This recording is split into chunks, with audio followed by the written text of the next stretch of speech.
баялаг үтээж Монгол улсынхаа эдийн засагт орон нутгийнхаа эдийн засагт үнэтэй хувь нэмрээ оруулж байгаа баялаг бүтээгч ургаачдынхаа нэрийн өмнөөс энэ өдрийн амар амгалан айлтан үндэслэе. За Эрдэнэт хотыг Эрдэнэт үйлдвэргүйгээд зөвлөх арга байхгүй. Тэгэхээр Эрдэнэт үйлдвэрийн цаашдын чиг хандлага ямар байгаа юм бэ? Өнөөдрийг хүртэл яг юу хийж бүтээч вэ гэдэг талаар бас та бүхэнд товчхон мэдээлэл өгье. За Эрдэнэт үйлдвэр 1973 онд хоёр улсын засгийн газрын хэлтээрээр байгуулагдсныг та бүхэн мэдж байгаа. Тухайн үед бүгд найрамд Монгол Ард улс зөвлөлт социалист бүгд найрамд холбоот улс 50% эзэмшилтэйгээр Эрдэнэт үйлдвэрийг анх бүтээн байгуулж исэн. Бүтээн байгуулах гэрээ хэлцэл байгуулагдаж 1978 онд ашиглалтанд орж анхны баяжмлаа ачсан ийм түүхтэй. 1991 онд Монгол улсын эзэмшил 51% болж Оросын холбооны улсын хувь 49% болж Эрдэнэт үйлдвэр үндэсний үйлдвэрийн статустайгаар ажиллаж эхэлсэн. За 2016 онд та бүхэн мэдж байгаа Эрдэнэт үйлдвэр маань Монголын зэс корпорацтай хамтарсан 100 Монголын хувийн хэвшил төрийн хамтарсан үйлдвэрийн статусаар 2 жил гарan ажиллаад 2019 онд тодруулах юм бол 2019 оны 3 сараас 100% Монгол улсын төрийн өмчт үйлдвэрийн газар болсон. За 22 оноос Эрдэнэт үйлдвэр маань Эрдэс Монгол нэгдлийн харьяа компани болж за Эрдэс Монголын нэгдлийн зэс металлын группийн бүрэлдэхүүнд ингээд ажиллаж байна. 2024 онд засгийн газрын 185 дугаар тогтоолоор зэсийн баяжмлыг хайлуулах үйлдвэр буюу зэс боловсруулах зохицолбор хязгаарлагдмал хариуцлагатай компаниг хажуудаа байгуулад ингээд ажиллаж байна. За өнгөрсөн хугацаанд Эрдэнэт үйлдвэр 5 удаа нөөцөө шинжилэн тогтоосон байдаг. Эрдэнэт үйлдвэрийн ажиллах урт хугацаанд сайн ажиллах үндсийн үндэс бол хөдрийн нөөц баялаг.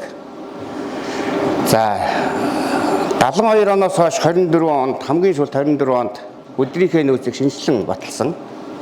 Саяхан болтол бас Эрдэнэт үйлдвэрийн нөөц баялаг бас дуусж байгаа. Одоо үйлдвэр богино хугацаанд ажиллана гэдэг ийм мэдээллүүд ард иргэдийн донд явдаг байсан. За 2019 онд төрийн өмчт үйлдвэрийн газар 100% төрийн өмчт үйлдвэрийн газар болсноос хойш Эрдэнэт үйлдвэр насжилтаа уртсахын тулд хөдрийн нөөц баялгаа нэмэгдүүлэхийн тулд геолог хайгуулынхаа зардалд тодорхой хэмжээний мөнгө тухайлах юм бол 30 орчим сая долларыг зарцуулж одоо үр дүн төрсөн байж байгаа. Хамгийн сүүлд 2024 онд нөөц баялгаа нэмэгдүүлж 3.4 тэрбум тонн хөдрийг илрүүлж за Эрдэс баялагын мэргэжлийн зөвлөлөөрөө баталгаажуулж энэ жил бид нар түүхэндээ хамгийн өндөр хүчин чадал буюу 40 сая тонн хөдөр боловсруулахаар төлөвлөж байгаа. Энэ 40 сая тонн хөдрөөр бодох юм бол өнөөдрөөс эхлээд цаашдаа 55 жил ажиллах хөдрийн нөөцөө баталгаажууллаа.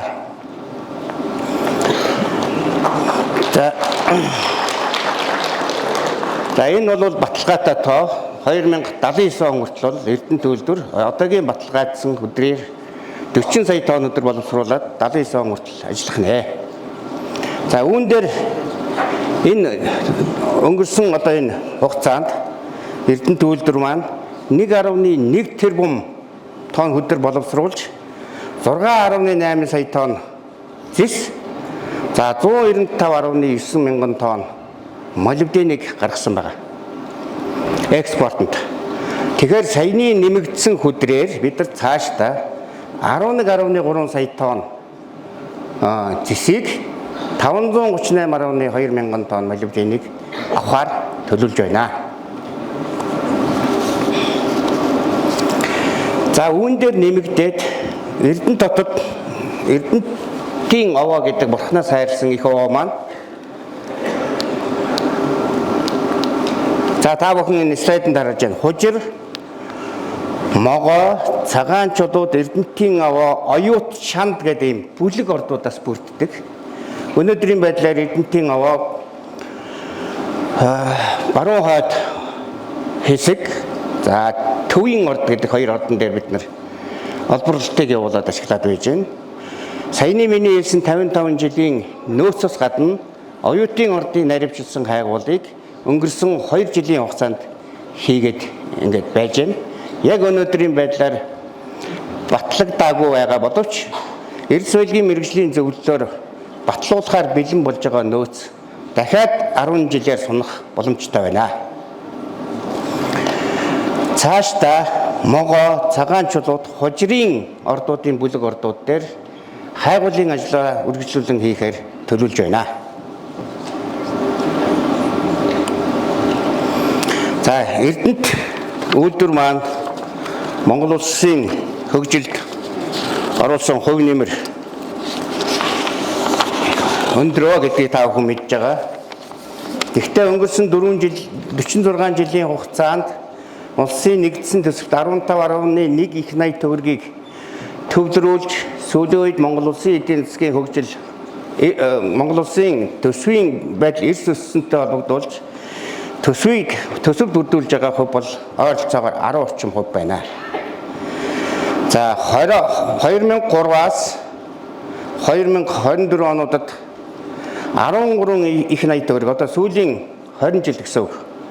13 их найт төгрөг буюу 87.8%-ийг улсын төсөвт, 974.6 тэрбум төгрөг буюу 6.6%-ийг Орхон аймаг болон Булган аймгийнхаа орон нутгийн төсөвт, 825.3 тэрбум төгрөг буюу 5.6%-ийг нийгмийн даатгалын сан, за 0.2% буюу 27.8 тэрбум төгрөгийг хөдөлмөр эрхлэлтийг дэмжих санд төвлөрүүлсэн ийм тооцоололтой байна. За улсын төсөвт 1.4 их найт төгрөг, за орон нутгийн төсөвт 0.13 их найт төгрөгийг төвлөрүүлж байгаа нь дотоодын нийт бүтээгдэхүүний 6.3%-ийг эзэлж байна. За орон нутгийн хөгжилд оруулж байгаа хувь нэмрийн талаар бас нэг хоёр заагтай тоог бас та бүхэнд ойлгомжтойгоор хэлье гэж бодож байна. За бүгд найрамдах Монгол Ард улс гэж нэрлэдэг байсан социализмын цаг үед бол Монгол улсын эдийн засаг тэр дундаа төсвийн орлого бол бага хэмжээнд байдаг байсан учраас Эрдэнэт үйлдвэрийн оруулж байгаа хувь нэмэр бол өндөр байсан. Нийт төсвийн орлогын 40 орчим хувийг бүрдүүлж исэн цаг үе бий. За үүнээс хойш өнөөдөр Монгол улсын төсөв өссөн тэлсэн энэ үед одоо дангаараа 10 орчим хувийг одоо бүрдүүлээд явж байна. Энэ хугацаанд Эрдэнэт үйлдвэрийн гаргаж байгаа эцсийн бүтээгдэхүүн бол буураагүй гэдгийг бас та бүхэнд хэлхийг хүсэж байна.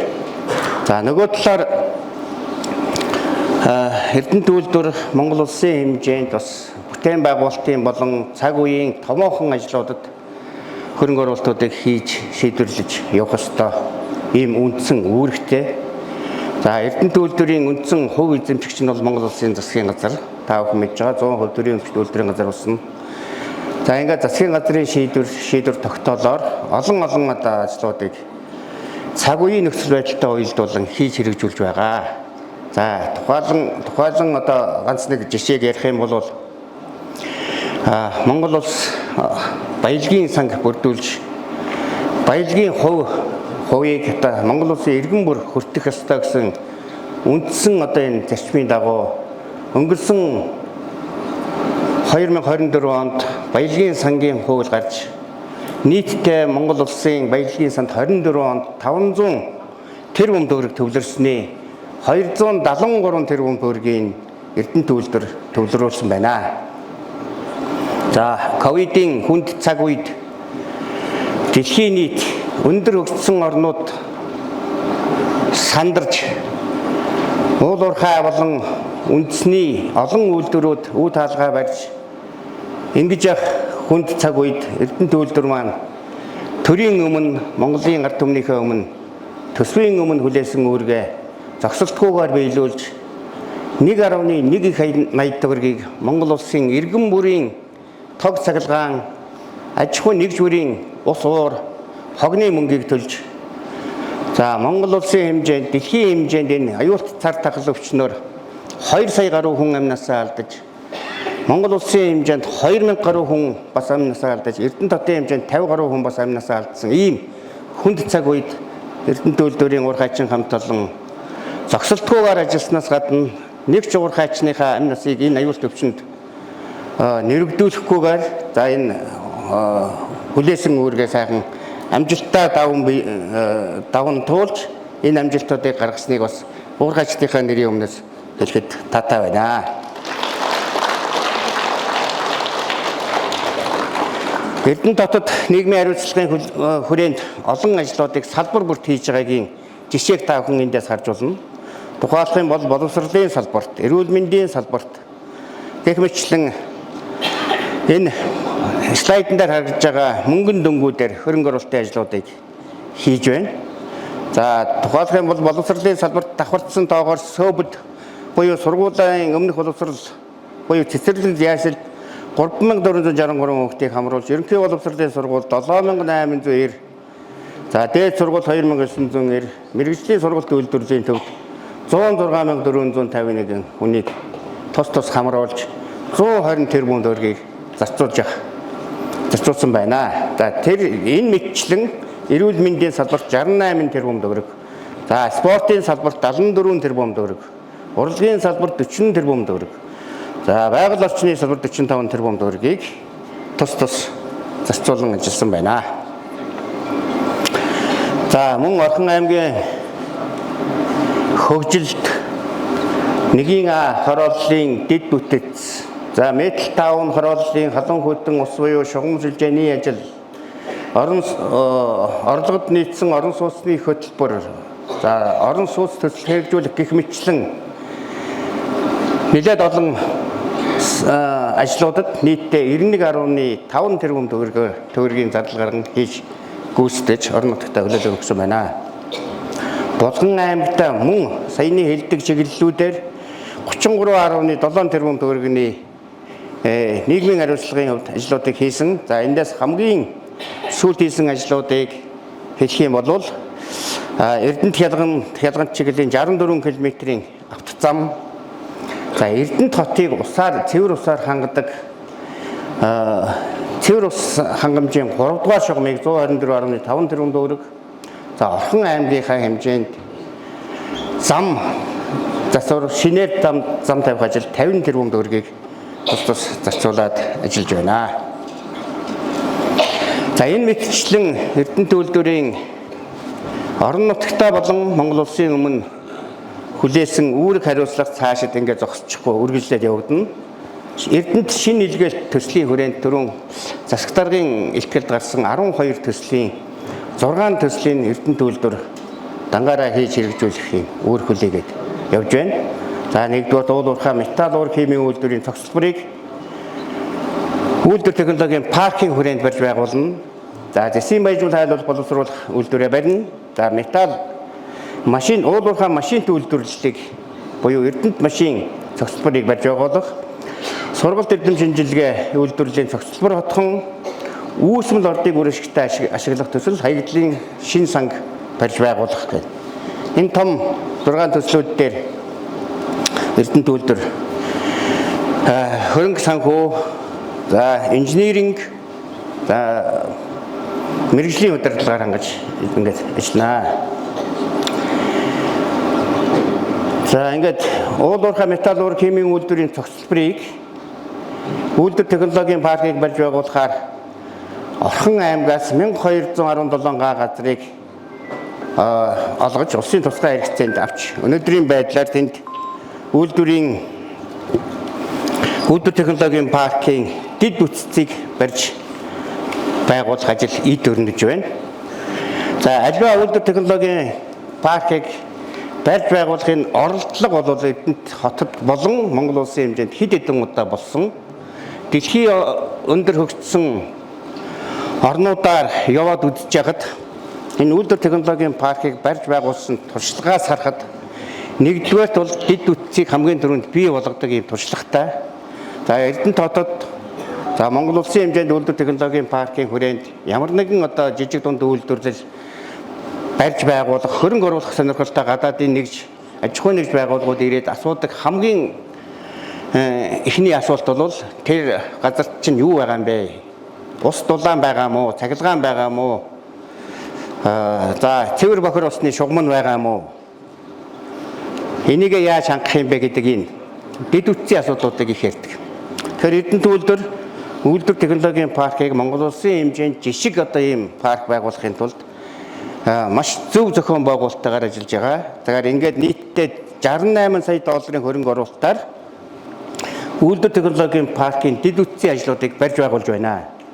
Авто замын барилга угсралтын ажил өнөөдөр 44.5% гүйцэтгэлтэйгээр 4.2 сая долларын хөрөнгө оруулалтаар явж байна. За дараа нь төмөр замын барилга байгууламжийн 1-р ээлж нь 87% гүйцэтгэлтэй 4.5 сая долларын хөрөнгө оруулалтаар явж байна. За тусгай хэрэгцээний газрын хамгаалтын бүс буюу одоо үйлдвэр технологийн паркийн гадна хил хязгаарыг тогтоож хашаа барьж байгаа 92% гүйцэтгэлтэй за 1.1 сая долларын хөрөнгө оруулалттай. За цахилгаан хангамжийн ажил бол шинэ дэд станцыг барьж байгуулах ажил одоо яг тендер шалгаруулалтынхаа ажил дээр нэг гүйцэтгэгч сонгон шалгараад гэрээ байгуулах шатндаа явж байна. Нийтдээ 46.1 сая долларын хөрөнгө оруулалтаар энэ ажлыг хийж гүйцэтгэн. За усан хангамж ариутгал татваргын ажил эхэлсэн 12 сая долларын хөрөнгө оруулалттай өнөөдрийн байдлаар 64% гүйцэтгэлтэй явж байна. Энэ ажлуудаа бид нар 2025 онд багтаагаад дуусгах ийм төлөвлөгөөтэй явж байна. За үйлдвэр технологийн паркийн хүрээнд 1-р зэсийн бажимал хайлуулах боловсруулах үйлдвэрийг барьж байгуулна. Молибдены бажимлыг боловсруулах үйлдвэрийг барьж байгуулна. Кабель утасны үйлдвэрийг барьж байгуулна. Зэс нунтгийн үйлдвэрийг барьж байгуулна гэсэн ингэж төлөвлөгөөтэй байна. Үүнээс гадна хувийн хвшлүүдэд зориулсан тусгай бас газрыг төлөвлөж байгаа. Тэн дээр хувийн хвшлүүдийн хөрөнгө оруулалтаар бас жижиг дунд үйлдвэрүүдийг барьж байгуулах нөхцөл боломжоор нь бас хангаж байна. Зэсийн бажимлыг хайлуулах боловсруулах үйлдвэрийг бид нар 124 мянган тонн цэвэр зэс үйлдвэрлэх хүчин чадалтайгаар техник эдийн засгийн үндэслэлийг хийж боловсруулад байж байна. За молибдены бажимл бол ачигддаг. Гэхдээ та бүхэн сонирхуулаад хэлэхэд уурхай гүнзгийс геолог хайгуулын нөхцөл хүндэрж байгаа энэ цаг үед молибдены баяжуулалт бас тодорхой хэмжээгээр хүндэрдэг. Дагалдаг хорт элементүүдийн агуулмж өсдөг. Тэгэхээр энэ агуулмжийн өсөлтөөс хамаарч олон улсын хил гайлаар нэвтрэх хоригт ордог. Тийм учраас дараагийн шатны процесс буюу молибдены баяжуулыг боловсруулж хил гайлын хориггүйгээр олон улсын хориг торгуулгүйгээр экспортод гаргахын тулд дараагийн ферромолибден үйлдвэрлэх энэ үйлдвэрийг барьж байгуулахаар төлөвлөж байна. За энийг барьснараа дээрэс нь молибденыхаа бажимлаас гадна 1500 кг буюу тонн 500 г ирэнийг бас тусад нь ялгаж нэмэлт орлого олох боломжийг бүрдүүлэхээр эдийн засгийн хувьд тооцож инженерингийн судалгаануудыг хийсэн болно. Кабель утасны үйлдвэр Монгол улсад хэрэглэгдэж байгаа кабель утаснууд бараг 100% гэж хэлж болно импортоор орж ирж байна. За Эрдмийн гэдэг хувийн компани тодорхой хэмжээгээр кабель утас үйлдвэрлэж байгаа. Нөгөө талаар Монгол улсад ганц нэгэн үйлдвэрүүдийг тооцох юм бол нийтдээ Монгол улсын нийт хэрэгцээний 3-4% одоо кабелийг бол үйлдвэрлэж байна. Цаана нэг 95-аас 97% кабель бол 100% импортоор орж ирж байна. Энэ импортыг орлох үйлдвэрийг Эрдэнэт үйлдвэр технологийн паркийн хүрээндээ хийж хэрэгжүүлэхээр техник эдийн засгийн үндэслэлийг хийж боловсруулад хөрөнгө оруулалтыг 21.7 сая долларын хөрөнгө оруулалтаар хийхээр ингээд төлөвлөж байна. За зэсийн баяжмал зэсийн одоо катодын зэс маань дэлхийн одоо зах зээл дээр эдгээр critical mineral-ийн төвшөнд зарагдаж байгаа ч гэсэн цаашдаа зэс нунтаг үйлдвэрлэх энэ хайтек гэж ярьдаг нарийн өндөр технологи боловсруулдаг үйлдвэрүүдийн төвшөнд нунтаг зэсийг одоо худалдаж авах нунтаг зэсийн хэрэгцээ бол их өсөх ийм хандлагатай байна. Энэ хүрээнд Эрдэнэт үйлдвэр зэс нунтаг үйлдвэрлэх энэ үйлдвэрийг барьж байгуулах ажлыг төлөвлөж байна. За нэг 10 орчим сая долларын хөрөнгө оруулалт шаардлагатай байгаа. Техник эдийн засгийн үндэслэлүүдийг хийж байна.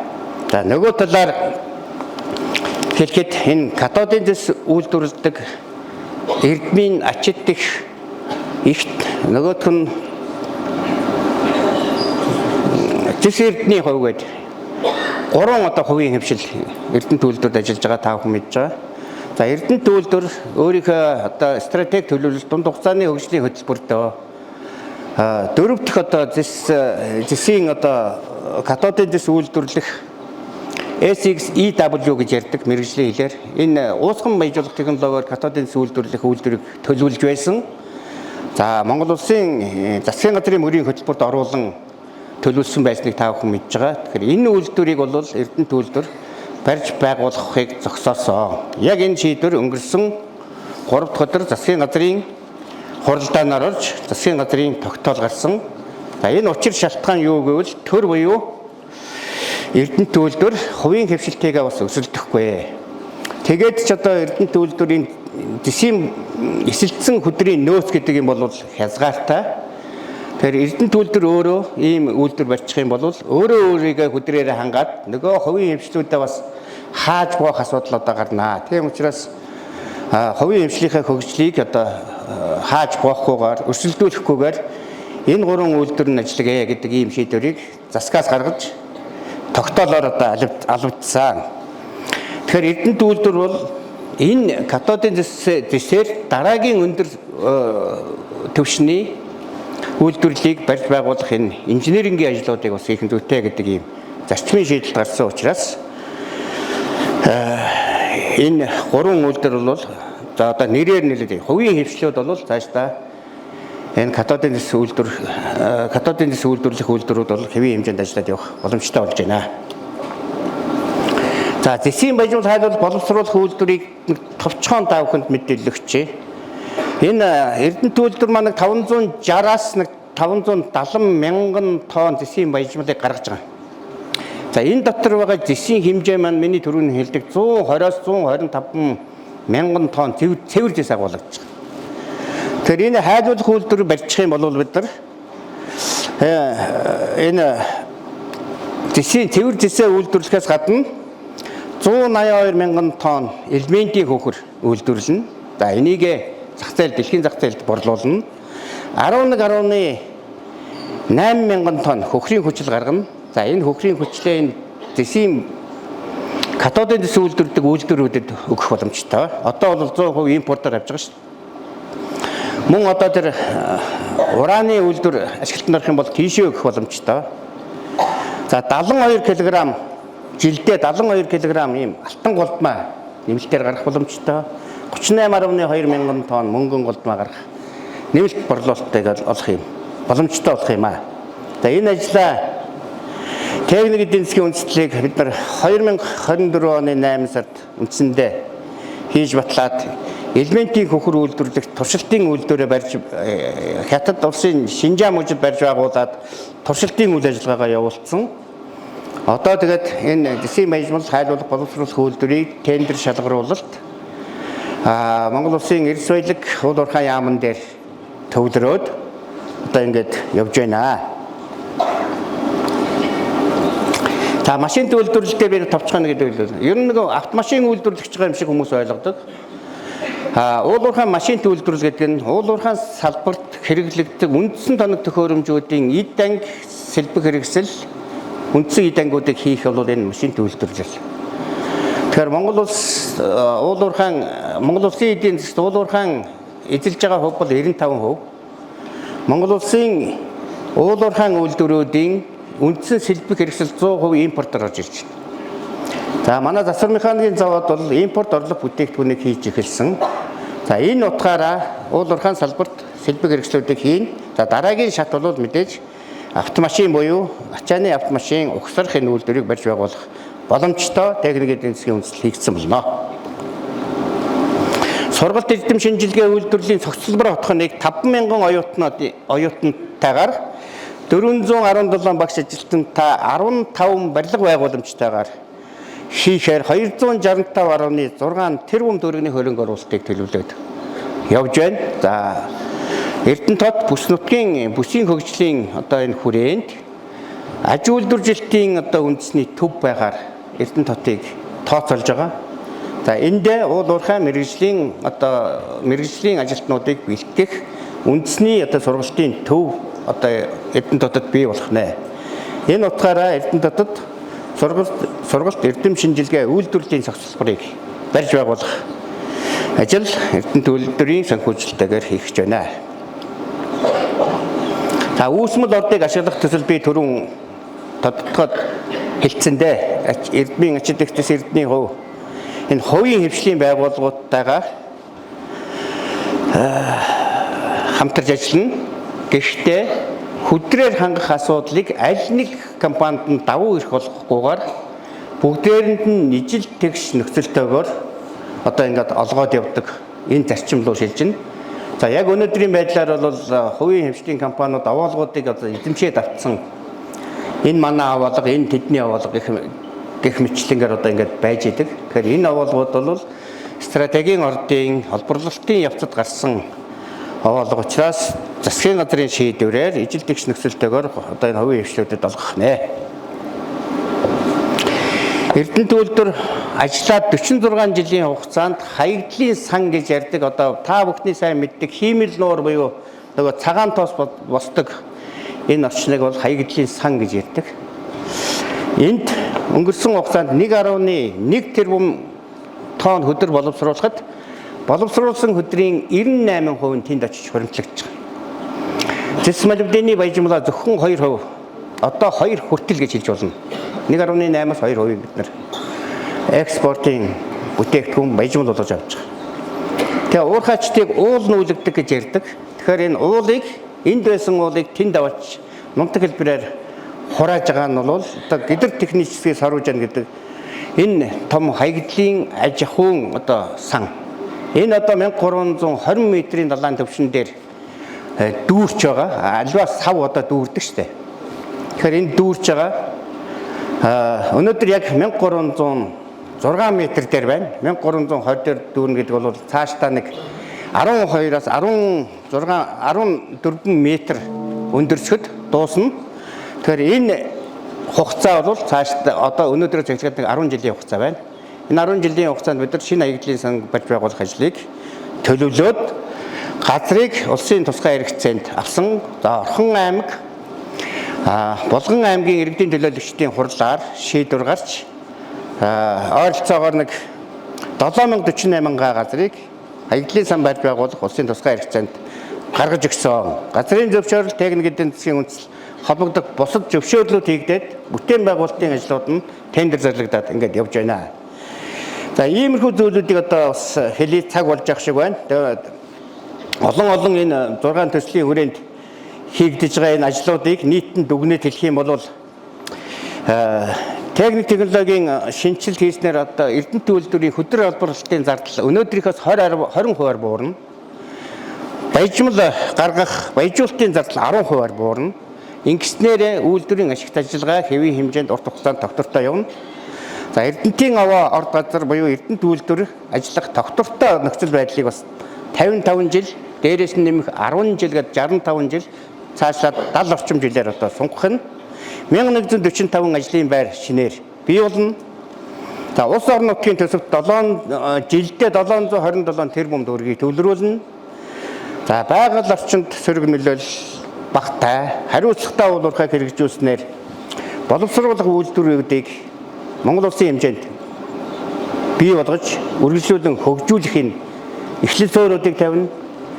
Засвар механикийн заводдоо Монгол улсын эдийн засгт хувь нэмэр болох импорт орлого бүтээгдэхүүнүүдийг үйлдвэрлэн за нэмэн өртөг шингэсэн товарын бүтээгдэхүүн үйлдвэрлэх нэ. За энд Орхон аймаг, Булган аймаг за хой бүсийн төвөөс ирж ажиллах мэрэгжилтэй ажилтнуудыг эндээ бэлтгээд гадаадд сургаад ингээд дараагийн ажлын байрууд шинээр бий болно гэдгийг хэлэхэд таатай байна. Анхаарал хандуулж сонссон та бүхэнд баярлалаа. Амжилт хүсье.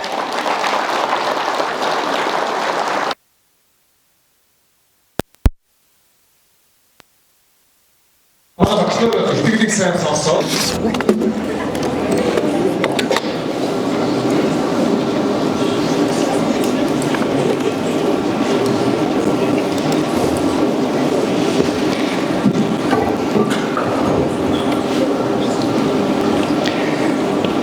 сайн байцгаана уу эрхэм хүндэт хадагтай ноёдоо. Эрдэнэт хот Орхон аймгийн Хэтийн хөгжлийн төлөвлөгөөг танилцуулах зорилготой зохион байгуулагдж байгаа энэхүү хэлэлцүүлэгт бид бүхэнтэй хамт байж оролцож байгаа явдалд та бүхэндээ энэхүү зөвлөгөөнд хэлэлцүүлэхт оролцож байгаа та бүхэндээ болон эрдэмтэн мэргэдтэй Орхон аймгийн нийт иргэдийнхээ нэрийн өмнөөс болон хувьяасаа гүнээ талархаж байгааг илэрхийлье.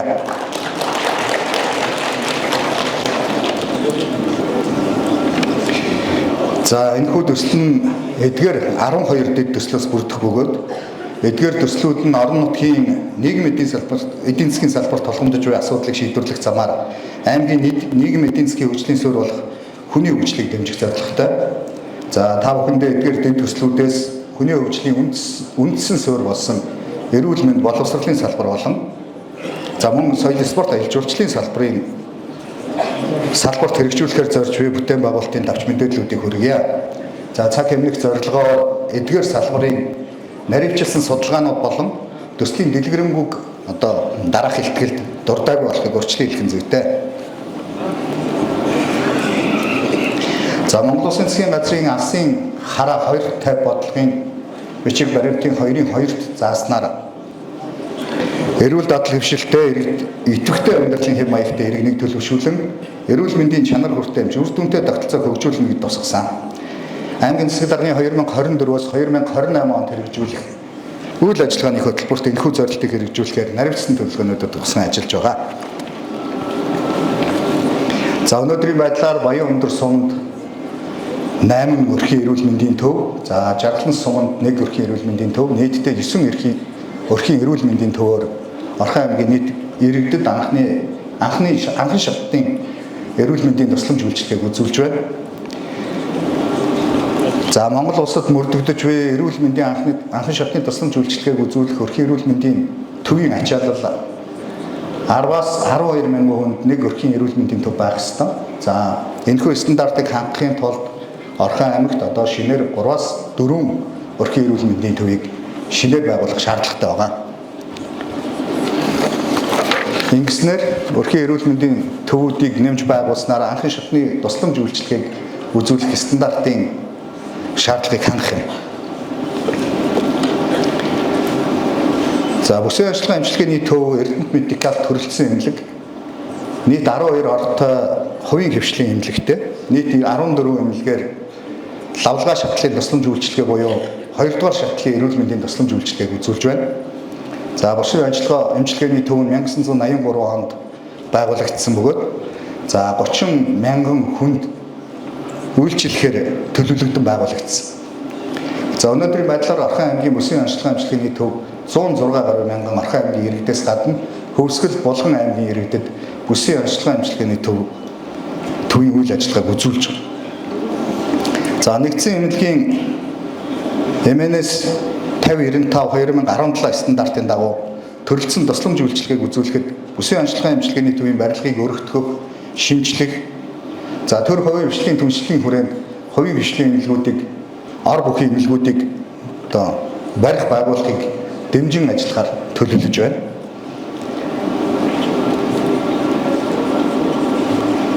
За эрүүл мэндийн тэргүүлэх чиглэлийн төслүүдэд одоо энэ төслийн хүрээнд бас эдгээр дэд төслүүдийг хэрэгжүүлэхээр зорж байна. За эрүүл мэндийн тэргүүлэх дэд төслүүдэд нийгмийн эрүүл мэндийн 5 дэд төвийг байгуулах, нэг төслийг хэрэгжүүлэхээр төлөвлөж байгаа.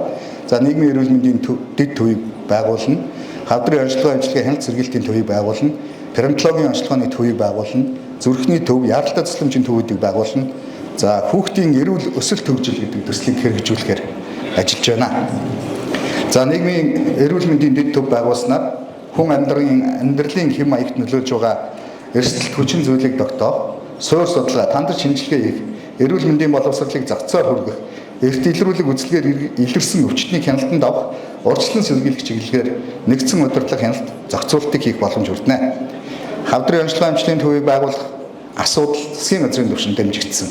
Төвлөрлийг сааруулах, хавдрын өвчлөлийг эрт илрүүлэх, Улаанбаатар хот болон орон нутагт хавдрын эмийн болон эмийн бус тусламж үйлчилгээний ялгаатай байдлыг адилгах зорилгоор Эрдэнэт медикал төрөлцсөн эмнэлгийг эрүүл мэндийн яамны харьяа, хавдар судлалын үндэсний төвийн харьяа, орон нутагт анхны эмнэлэг болгохоор одоо шийдвэр гараад ажиллаж эхлэв байна. Хойд бүс зохион байгуулагдсан засгийн газрын өргөдөгсөн хуралдаар энэхүү шийдвэрийг гаргасан болно. За, перинатологи онцлогооны төвийг байгуулснаар жирэмсний хугацаанд ургийн гажгийг эрт илрүүлж, нярайн амьтагдлыг бууруулах, төрөлхийн гажгийн онцлогоог сайжруулах нөхцөл бүрдэнэ. Орхон аймгийн хэмжээнд ургийн гажиг 0.9% байгаа нь. За, улсын дунджаас өндөр байгаа гэсэн үзүүлэлттэй байгаа. За, зүрхний төвийг байгуулснаар зүрх судасны тэргүүлэх 10 өвчлөлийг эрт илрүүлж, судсан дотуурах онцлогын эмчилгээг орон нутагтаа их боломж хүртэнэ. Өнөөдрийн байдлаар орон нутагт анх удаа Орхон аймгийн үсгийн онцлогын эмчилгээний төв дээр 10 өвчлөлийн нэг болох харуулт шигдээсийн нэгжид 1000 дахь судсан дотуурах дөрөнгийн онцлогыг хийгээд байна. За, яаралтай тусламжийн төвийг байгуулснаар бүх төрлийн яаралтай тусламжийг нэг төр төвлөрүүлэн үзүүлж, яаралтай болон амьлуулах суурь тусламжийн чанар хүртээмжийг нэмэгдүүлж, хоног олоогүй нас оролтыг бууруулна гэсэн зорилготой ажиллаж байна. За, нэг төсөл хэрэгжигнүүл хүүхдийн эрүүл өсөлт хөгжлийг дэмжих төслийг хэрэгжүүлнэ. Уг төсөл хэрэгжснээр хүүхэд өвдсөний дараа бус өвдгөөс өмнө урьдчилан сэргийлэхэд олон нийтийн оролцоо, эцгийн хандлагад тулгуурласан тогтолцоог бий болгох юм а. За, Орхон аймгийн боловсролын салбарт баримталж буй бодлого бол иргэн бүрийн боловсрол эзэмших эрхийг хангах, нийгмийн эдийн засгийн хөгжилд хувь нэмэр оруулах, мэдлэгтэй чадвартай иргэн бэлтгэх явдал юм. Аймгийн хэмжээнд 39 цэцэрлэг үйл ажиллагаа явуулж байгаагаас төрийн 31 хувийн хэвшлийн 8 цэцэрлэгт нийт 8907 хүүхэд хүмүүжиж байна. Шин суурьшлийн бүсүүдэд цэцэрлэг баригдаагүй байгаагаас шалтгаалan орон сууцны хорооллуудад байрлалтай цэцэрлэгийн ачаалал өндөр, бүлэг дүргэлт дунджаар 33.8% байна. За, өнөөгийн байдал хүүхдийн цэцэрлэгийн орон сууцны 7 багт 16 цэцэрлэг төвлөрсөн, бүлэг дүргэлт өндөр, зарим шин суурьшлийн бүс цэцэрлэггүй. За, гэр хорооллын суурьшлийн бүсэд цэцэрлэгийн байгууламж аслалт ихтэй, захын айл өрхөөдөөс 2.5-аас 4.5 км-т хүүхдэд хүргэж өгч байна.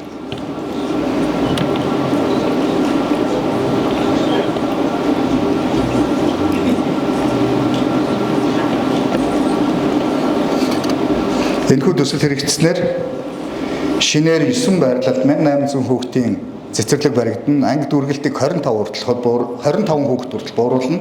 Сургалтыг дэмжсэн захин системийг хөгжүүлж, бүртгэлийг бүрэн зохимжуулна.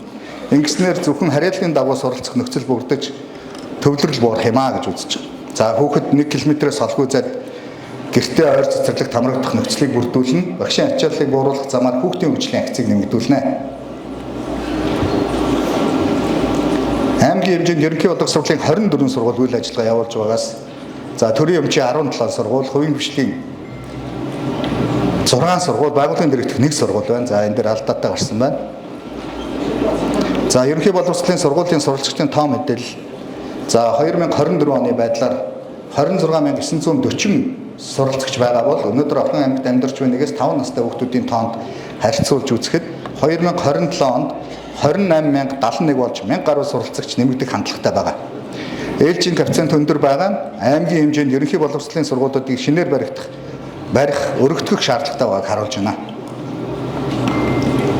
За, ерөнхий боловсролын сургуулийн өнөөгийн байдал ээлжийн коэффициент 2.4%-тай байгаа. Удахгүй 3 ээлжийг хичээлэх нөхцөл байдал үүсэж байна.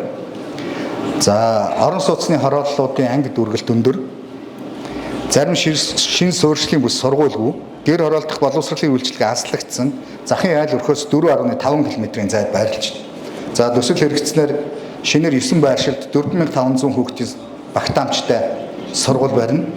Анги дүүргэлт 45 байгааг 35 хүртэл бууруулснаар сургуулийн ачаал буурч суралцагч хөгжих боломж бүрдэнэ.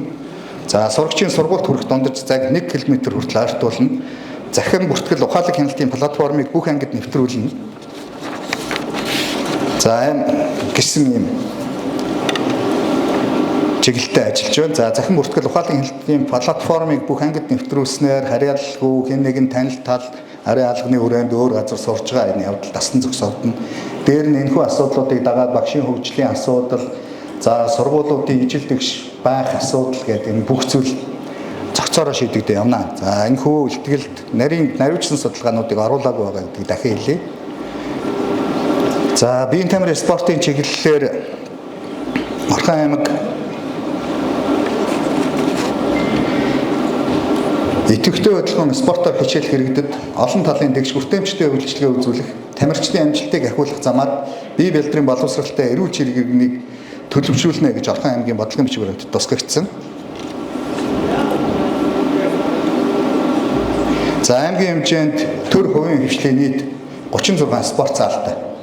Үүнээс олон улсын чанартай тэмцээн орон нутагт зохион байгуулах боломжтой 1 зал.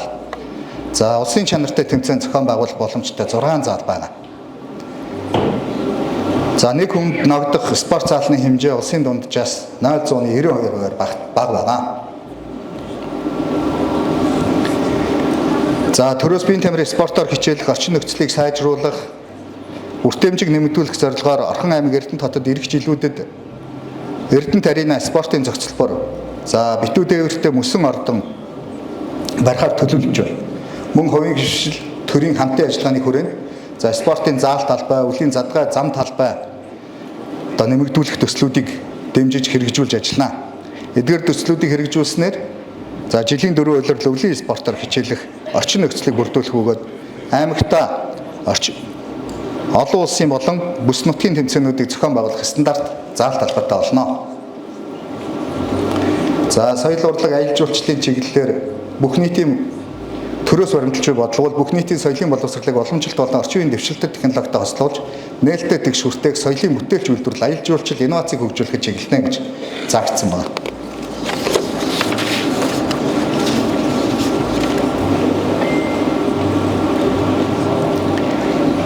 За Орхон аймгийн музейн асуудал маш олон жил яригдж байгаа.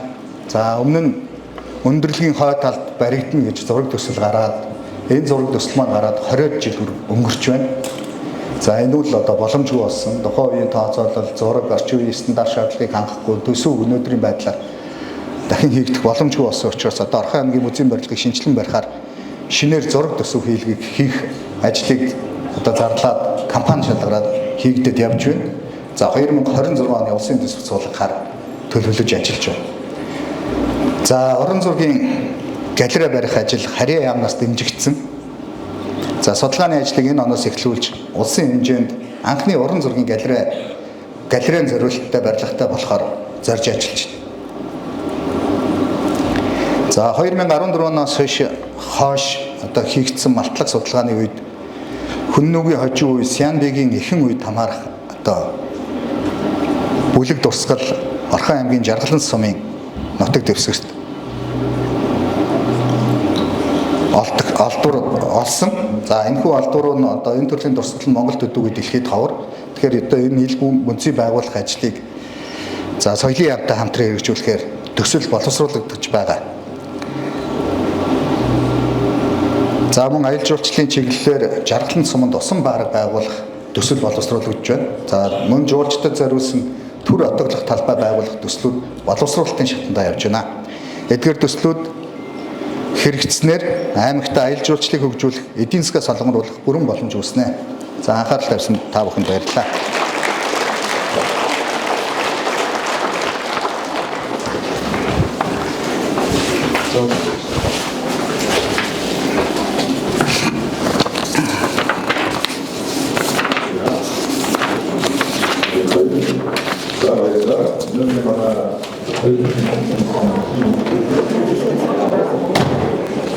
Яа бүр сасгаачлаа.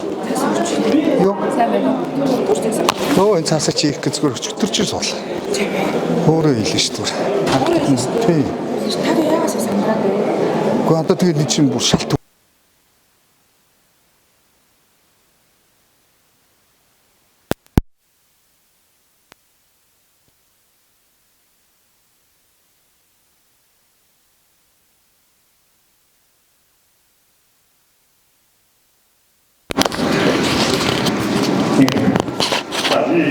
ихтэйгээс илүү мэдээлэл бодож хамгийн сэдв танилцуулъя гэж бодож байна. Тэгэхээр process бизнесийн нэмж бодлого гэдэг юм. Одоо мэдээлэл авах гэдэг процессыг бидгээр төлөв хатаага илэрхийлье. За өнөөдөр аймгийн удирдлагууд аймгийн засаг аймгийн удирдлагууд бол яг аймгийн хэмжээнд хэрэгжих 2036 онд хэрэгжих бизнесийн 60 төслийг бол танилцуулж байгаа. Тэр энэ бизнесийн төслийг цаашаа хэдэн яаж хэрэгжүүлэх вэ? Төр хэдэн яаж энэ бизнесийг дэмжих одоо дэмжлэг үзүүлж ажиллах бодлогын дэмжлэг болон татварын ямар бодлогоор боломжтой гэдэг талаар мэдээлэл тавьсан хүргэнэ. За эхлээд Орхон аймгийн хэмжээнд цаим явах юм.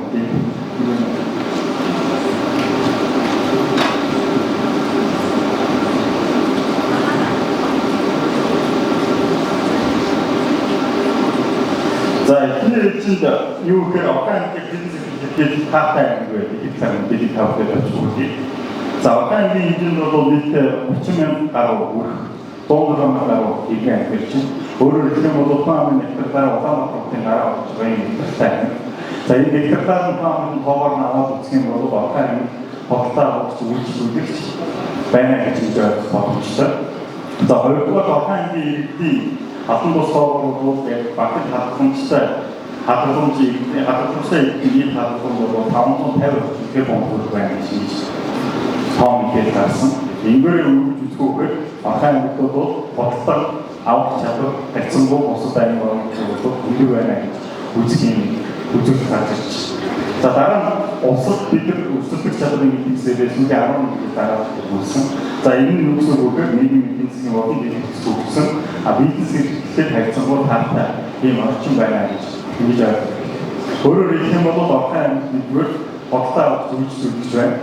Хоёрдугаар бодлого авах чадвар байна. Гуравдугаар бизнес эрхлэлтэй таатай орчин буюу нийгмийн болон эдийн засаг инженерийн дэвших зорилгоор бүрэн хамаарсан ийм аймаг гэж үзэх боломжтой байна. За нэгдүгээр эрхлэлтийг хэвлэх бүтээх байна.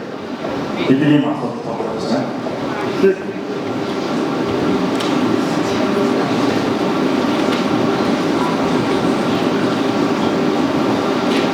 За энэ компьютерийн гаргаж би ойлгох байна.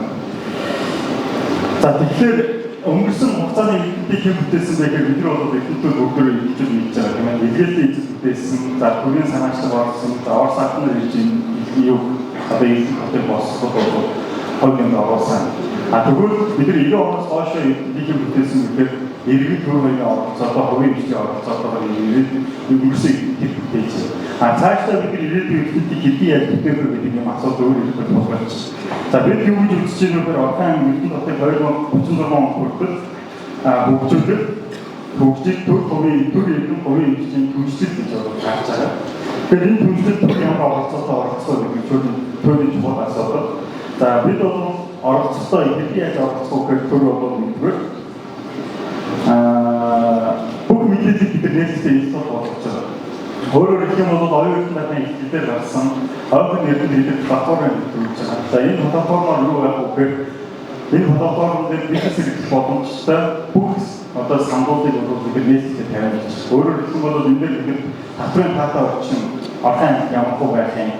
Бид үтсийг бид хэдий ашиглах юм. Бизнес эрхлэх газрыг бид хэдий ашиглах юм. Энэ бүх мэдээлэл. Өөрөөр хэлэх юм бол энэ дээр бизнесийн байгууллагууд авч боломжтой нээлттэй одоо бүх мэдээллүүдийг open data хэлбэрээр бид одоо байршуулна гэж үзэж байгаа. За дараагийн удаад бид төлөвлөлтөн дээр бид юу харах вэ гэхээр төлөвлөлтөн дээр иргэдийн оролцоотойгоо бид төлөвлөлтийг хэрэгжүүлж явдаг. Тийм бодлого байж байгаа. Өөрөөр хэлэх юм бол орон нутгийн 2036 оны өвлийн концепт хүртэл иргэд бол өргөдөл жилийн цэглэлээр яг энэ дээр бол оролцож ажиллаа, сандаа өгөө. Тэгээд энэ боломжийг бол бид бүрдүүлж ажиллана гэж ингэж төлөвлөж байна. Өөрөөр хэлэх юм бол бид энэ төрийн болон орон нутгийн өмчөөр бараа ажиллах хурдтай хуулийн хүрээнд хэрэгжих төсөл хөтөлбөрүүдээр бид иргэдээс санал авъя. Өндөр хувийн хөгжил хүчтэй дэмжих боломжтой төсөл хөтөлбөрүүдээр иргэдээс санал авъя. Түүнээр тулгуурлаад бид бизнесийн таатай орчныг бий болгож энэ бизнес эрхлэгчдийг дэмжиж татварын бааз зэрэг нэмэгдүүлэх гэдэг юм бодлогыг төрийн төсөс барьж байгаа гэдэг анхаарал илэрхийлье. За нөгөөдөр Дараагийн нэг төвчд бол юу ах вэ гэхээр нэгэн төр байгаа байна. Нөгөө талд нь заавал хувийн хэмжээ орж ирж байна. Тэгэхээр бид хувийн хэмжээс мэдээлэл нээлттэй болгоод бүх боломжийг бид хувийн хэмжээтэй авахнаа хэлбэр мэдээлэл өгнө. А хувийн хэмжээс бид юу шаардах вэ гэхээр хувийн хэмжээ ажлаа хангалттай үйлдвэртэй шуурхаж үзсээр бидний хаашиг байна. Хэмжээ харьцаа ашигтай үйлдвэр өөрөө бий болно гэж үзэж байна. За бодлогоор бол энэ түвшний хамгийн гол оролцогч бол иргэд байна. За иргэд энэ түвшинээр оролцохтой бол нэгдүгээр сандаа идэх гэсэн. Хоёрдугаар хэрэгжиж байгаа төсөл хөтөлбөртэй хяналтыг тавьдаг ийм байна. Тэгэхээр иргэд сандаа өгөн дээрээс гүйцэтгэдэг хяналтаа тавин үр дүнгийн өөрчлөлт үүснэ. Тэгэхээр түвшнүүд бол өөрөө харилцан ашигтай үр дүнтэй хамтын ажиллагаа байх ёстой гэдэг. Ийм үндсэн бод концепт ярьж байгаа. Тэгэхээр энэний хүрээнд төрийн зүгээс ямар байдлаар бизнес эрхлэгчдийг дэмжих вэ гэдэг бодлыг тавьдаг танилцуулъя. За нэгдүгээр бид нар төрийн зүгээс дэмжихтэй ахаа ангийн хэмжээнд нийтдээ одоо яг газрыг эзэмшүүлж ашиглуулах боломжтой бид үзсэн зарим газар дээр очиж байгаа. Энэ дээр бид үзэх орон нутгийн түвшин шийдвэрлэх боломжтой гэж үзэж байгаа. За үүн дээр бол нийтдээ 300 га талбай. Тэгэхээр энэ 300 га талбай дээр бид бизнес эрхлэгчид үнгүй ашиглуулж эзэмшүүлэх асуудлыг бол нээлттэй зарж байна. Тэгэхээр одоо яг технологийн чиглэлээр үйл ажиллагаа явуулж байгаа, мэдээлэл технологийн чиглэлээр үйл ажиллагаа явуулж байгаа альбомыг байгуулах маань орхон бизнес эрхлэгчид эхний ээлжид газрын асуудлыг бол орон нутгийн зүгээс дэмжих боломж бол байна гэж үзэж байгаа. Мөн нөгөөдөөр бид жардсан сумд яг энэ одоо яг энэ бизнесийг дэмжих бодлогын хүрээнд жардсан сумд эрчимсэн мод аж ахуй газар тариалан болон хүлэмжийн аж ахуй кластер хэлбэрээр хөгжүүлж байгаа ийм бодлогыг барьж ажиллаж байгаа. Тэгэхээр жардсан сум дээр бол газар зохион байгуулалтын төлөвлөгөөнд нь энэ газрууд бол орсон байгаа гэж байгаа. Тэгэхээр яг энэ чиглэлээр одоо үнэний аж ахуй, сүүний аж ахуй, махны аж ахуйн чиглэлээр үйл ажиллагаа явуулж байгаа бизнес эрхлэгчид маань жардсан сумд хандаад одоо газраа эзэмшиж ашиглаж ингэж явах боломж бол нээлттэй байгаа гэдэг хэлээ. За баян сумны хэмжээнд бол геотехнологи болон мэдээллийн технологийн чиглэлээр үйл ажиллагаа явуулж байгаа аж ахуйн байгууллагууд газрыг ашиглуулах, цаашдаа үр дүндэн суурьлаад тухайн газрыг ашиглуулах биш эзэмшүүлэх бүх зарвар хэмжээг авч ажиллах боломж бол байгаа гэдэг хэлээ. За нөгөөдөр бид нар ажлын байр бол байна. Одоо бид нар шинжлэх ухааны технологийн парк дээр нийтдээ 3500 м квадрат ажлын байр бол бий болсон. Тэгэхээр энэ шинжлэх ухааны технологийн парк дээр болгоодож энэ ажлын байрыг бизнес эрхлэгчдээ сан болгож байна. Өөрөөр хэлбэл энэ 3500 м квадрат одоо ажлын байр дээр биотехнологийн болон органик бүтээгдэхүүн үйлдвэрлэлийн ийм ажлын байрыг сан болгож байгаа. Тэгэхээр яг энэ чиглэлээр үйл ажиллагаа явуулж байгаа бизнес эрхлэгч байгаа бол одоо манай аймгийн засгийн хүмүүст болон шинжлэх ухааны технологийн парктай хамтраад энэ чиглэлээр үйл ажиллагаа явуулах бүрэн боломжтой ажлын байр бэлэн байна гэж байгаа хэрэгтэй. За нөгөөдөр дараагийн нэг том төгөөс дэмжих бодлого бол юу ах вэ гэхээр татврын бодлого баг. Татврын бодлого. Тэгэхээр бид нар гарааны компани буюу стартап компани эхний 5 жилд инновацийн бүтээгдэхүүн ажил үйлчлэгэнд нэгдсэн үрхийн хадгалан татвар болон аж ахуйн нэгж орхон хадгалан татвар 130 чиглэлд боломж байна. За дотооддоо үйлдвэрлэлгүй түүхийг мэдээд орох бодисын гайлын болон нэгдсэн үрхийн хадгалан татварыг 130 чиглэлд болгож орхон байна. За мөн дээрээс нь импортын тоног төхөөрөмжийн гайлын хадгалан татвар болон нэгдсэн үрхийн хадгалан татварыг 130 чиглэлд хийх боломж байна. Тэгэхээр энэ татваруудаар 130 чиглэлд боломж нь юунээс бий болж байгаа вэ гэхээр орхон шинжлэх ухааны технологийн парк гэдэг ийм паркийг байгуулсан. За энэ парк бол улсаа уулын парк байгаа. За энэ парктай төшлөн энэ парктай хамтарч ажилласан тохиолдолд дээрх татврын хөгжлүүдийг бизнес эрхлэгч маань эзэмших юм боломжтой байгаа. Ийгдэх боломжтой байгаа гэдэг апроч гаргая. За мөн дээрээс нь орон нутгийн зүгээс бас татврын ямар хөнгөлөлт зөвлөлтийг бизнес эрхлэгчдээ сан болгож байна гэхээр бид бүсгүй үзэл баримтлалын хүрээнд яг орхон аймгийн аж ахуйн нэгж орхон хадгалан эхний 5 жил эд хүртэх хуваар за үйл хөдлөлийн төрлийн ноогдол хатан татварыг иргэдийн төлөвшсөн хурлаас 10 жил хүртэх хугацаанд 0.6%-ийг бууруулах боломжтой. Тэгэхээр яг мэдээллийн технологи болон биотехнологийн чиглэлээр эзэмсэн аж ахуйн чиглэлээр үйл ажиллагаа явуулж байгаа аж ахуйн нэгж байгууллагуудаа дээр татврын хөнгөлөлт чиглэлүүдийг илүүх юм болов уу гэдэг байна. Энэ чиглэлээр бол аймгийн засгийн хамгаалалт газар болон за шинжлэх технологийн парк бол хамтарч ажиллах нийлэлтэй байгаа гэдгийг нийтлэлтэй хэлье. За бид түрүүнд өргөсөн одоо бид open data гэдэг юм мэдээллийн том үйлдвэрлэлийн сан бий болж байгаа. Энэ үйлдвэрлэлийн сан маань бол орон зайтай холбоотой гэж гарч ирж байгаа. За энэний хүрээнд орон зайтай хөлөөлөлтөй холбоотойгоор цэвэр хангалттай ухаалаг гэдэг энэ төслүүдийн хүрээнд бид дараах 9 байршлыг бас бизнес эрхлэгчтэй сан болгож байна.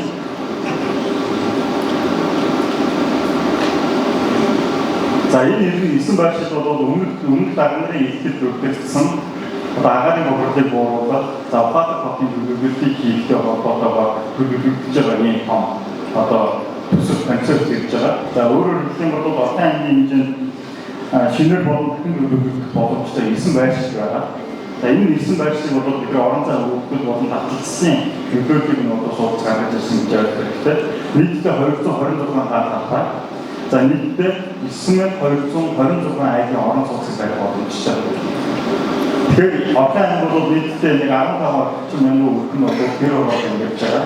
Тэгэхээр бид энэ 3 жилийн хугацаанд төр хөгжлийн түвшлийн хүрээнд энэ 226 гаалтай буюу 9 байршил 9296 айлын орон сууцыг барих юм бол нийт одоо гэр ороод амьдарч байгаа иргэдтэй бид баг 60 орчим хувийг орон сууцсан одоо оруулахын боломжтой болж байгаа. За энэ төлөвлөлтийг хийхдээ бид бол олон улсын ухаалагчдын стандартууд нийцүүлж төлөвлөлтүүдийг хийж байгаа. Тэгэхээр энэтэй холбоотойгоор бас бизнес эрхлэгч маань хамтарч ажиллах боломж бол нийтдээ байгаа гэдгийг хэлээ. Одоо та бүхэнд ингээд илэрхийлж хэлцүүлээ. За эхний ээлжинд манай Хотын аймаг бол нэг төвтэй хот. Цаашдаа бид нэг 200-300 мянган хүний төвлөрөл энэ конференц бий болно гэж төлөвлөж байгаа. Гарч байгаа. Тэгэхээр бид нэг төвтэй хот байхаас олон төвтэй хот байх, хот болж хөгжих нь бол бидний хөгжлийн гол концепт байх ёстой. Тэгэхээр бид юу гэж үзэж байгаа вэ? Эхний ээлжинд бол бид их залуу диджитал гэдэг төвийг бий болгоно. Өөрөөр хэлэх юм бол бид баруун талдаа нэг диджитал дөрөв талдаа нэг төвтэй, хоёр төвийн тасаар ингээд хөгжих боломжтой гэж үндсэн концептыг баталгаажж байгаа. За их залуу диджиталын хүрээнд бол нийтдээ 40.3 газар байгаа. За энэ газар дээр бол нийтдээ 9 давхар 24 болоод 2592 орон сууц баригдана. За 6 давхар 7 болоод 504 айлын орон сууц байхаар байгаа. За 3-аас 7 давхар 11 болоод 500 айлын орон сууц бид Европын засгийн боловсрол хөтөлбөрийн банкны санхүүж дижитал хөнгөлөлттэй зээлээ одоо ногоон орон сууц хэлбэрээр барих юм боломж бол нийлдэхтэй байгаа. Тэгэхээр яг энэ чиглэлээр сонирхож байгаа бизнес эрхлэгчнэр бол яг энэ төсөлд маань ороод ингээд хамтраад ажиллах боломж бол нийлдэхтэй байх гэж ойлгох хэрэгтэй. Хоёрдугаар их залуучдын төвийн хүрээнд бид даасан инженерийн хэрэгцээний дэлгүүр одоо байгууллагаар бол төлөвлөж ажиллаж байна. Үүний засаг даргын ихтэй төлөвлөгдсөн боомжтой холбоотой асуудал энэ асуудлыг зөв шийдэх яг эсвэл одоо төлөвлөгөө төвчлийн хүрээнд их залуучдын төвийн бүтээн байгуулалтыг үүсгэх юм боломжийг бол бий болгож байгаа.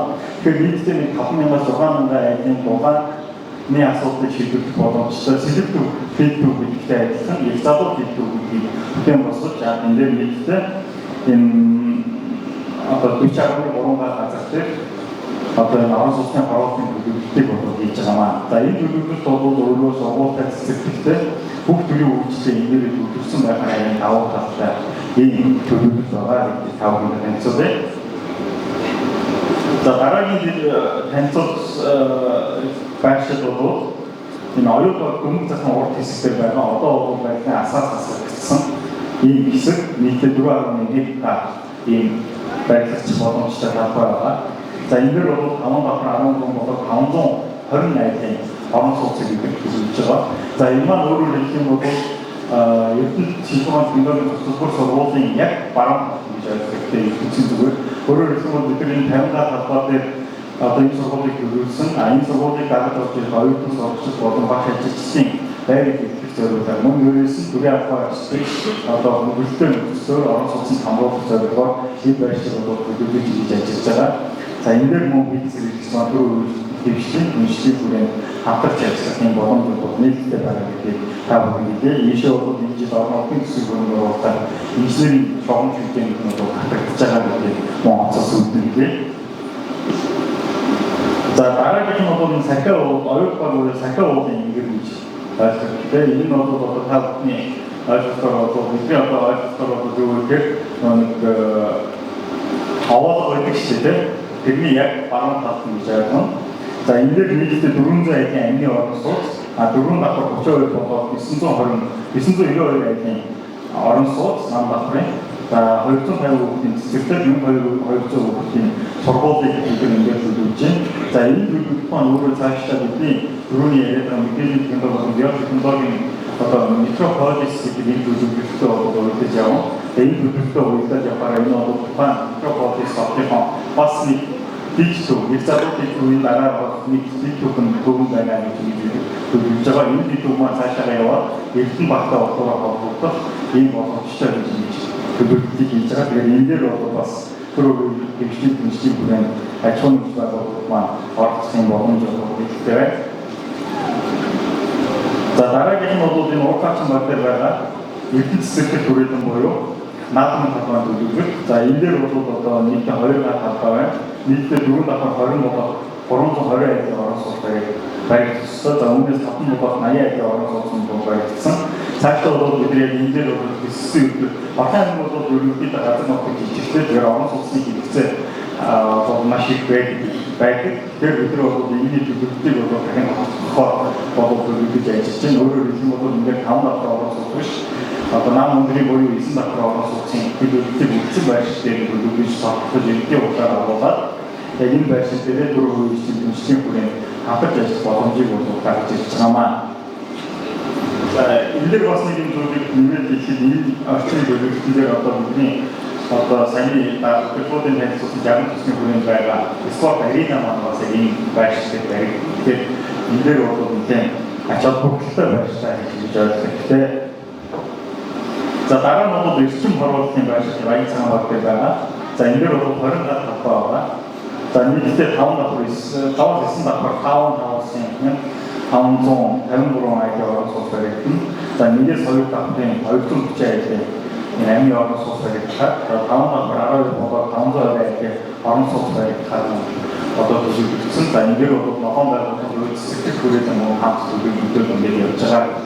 Онцлог хэлбэл ийшээ бол наадмын хэсгээр их усэр бол захиргааны болон улааны их усэр цэвэр их усэр болсон. Тэгээд төрөө биш дэмжлэгийн хүрээнд бензэгдэж аж ахуйн байгууллагуудаараа цаашдаа бид үздэг цаашаа өргөжлүүлэх орон сууцын асуудлыг хавтаж ажилласан боломж байна.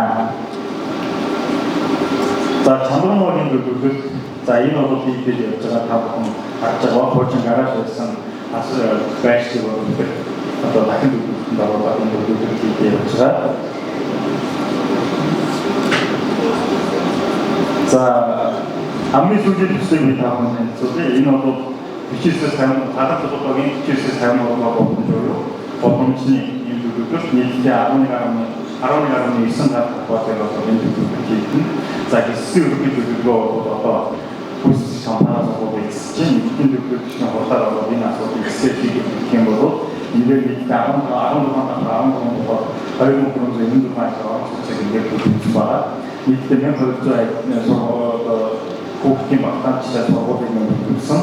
За мөн энэ дээр одоо хувийн хичээл хөрөнгө оруулалт хийж байгаа мөн хоёр сургуулийн сургууль байж байгаа юм байна шүү дээ. За 560 хүүхдийн хоёр цэцэрлэгийг яг энэ байршилтай гэж төлөвлөсөн байгаа. За тэгэхээр энэ 9 байршилтай бизнес эрхлэгч маань хамтарч ажиллах бизнесийн боломж нэгдүгээр байна. Энийг яг энэ бизнесийн форм зүгээр нийт бизнес эрхлэгчтэй одоо нийтдээ танилцуулж байна. За төслийн сонгон шалгуулт бол удахгүй ажлын гараад нэг байршил пост бүрдээ төсөл сонгон шалгуулт явуулнаа. За нөгөө нэг дахиад боломж нь бол давхрын хөгжил чиглүүлэлт хийх бол байна. Давхрын боломж бид бол энэ давхрын боломжийг мөн одоо Монголын хэмжээнд үйлдвэрлэж биотехнологийн болон мэдээллийн технологийн эцэгцэн майдан чон чиглэлээр үйлдвэрлэж явуулж байгаа энэ органик бүтээгдэхүүн үйлдвэрлэх аж ахуйн байгууллагууд маань энэ давхрын боломжийг ашиглаж орхон бизнесийн үйлдвэрлэлээр үйлдвэрлэхээ гэж бид хүсэж байгаа. За гурав боломж бол биотехнологийн парк дээр байгаа 3500 метр квадрат ажлын байрыг төрж байна. Тэгэхээр энэ ажлын байрыг одоо биологи төвчний чиглэлээр болоод бүтээгдэхүүн үйлдвэрлэлийн чиглэлээр ашиглах боломж байна. Тэгэхээр энэ дээр бас эзэмшигч маань ажлын байрыг бол эзэмшигчдод тохиолдсны том асуудал байдаг. Тэгэхээр энэ жилийн ажлын байр байгаа шүү гэж бүгд хаалтандаа илэрхийлье. Тэгэхээр бидний одоо цаашдын хамтын ажил болгон үйлчлэл хийгээд эрдэнэ толгойн хөгжил сэсгэлээ болохгүй гэж хэлээ.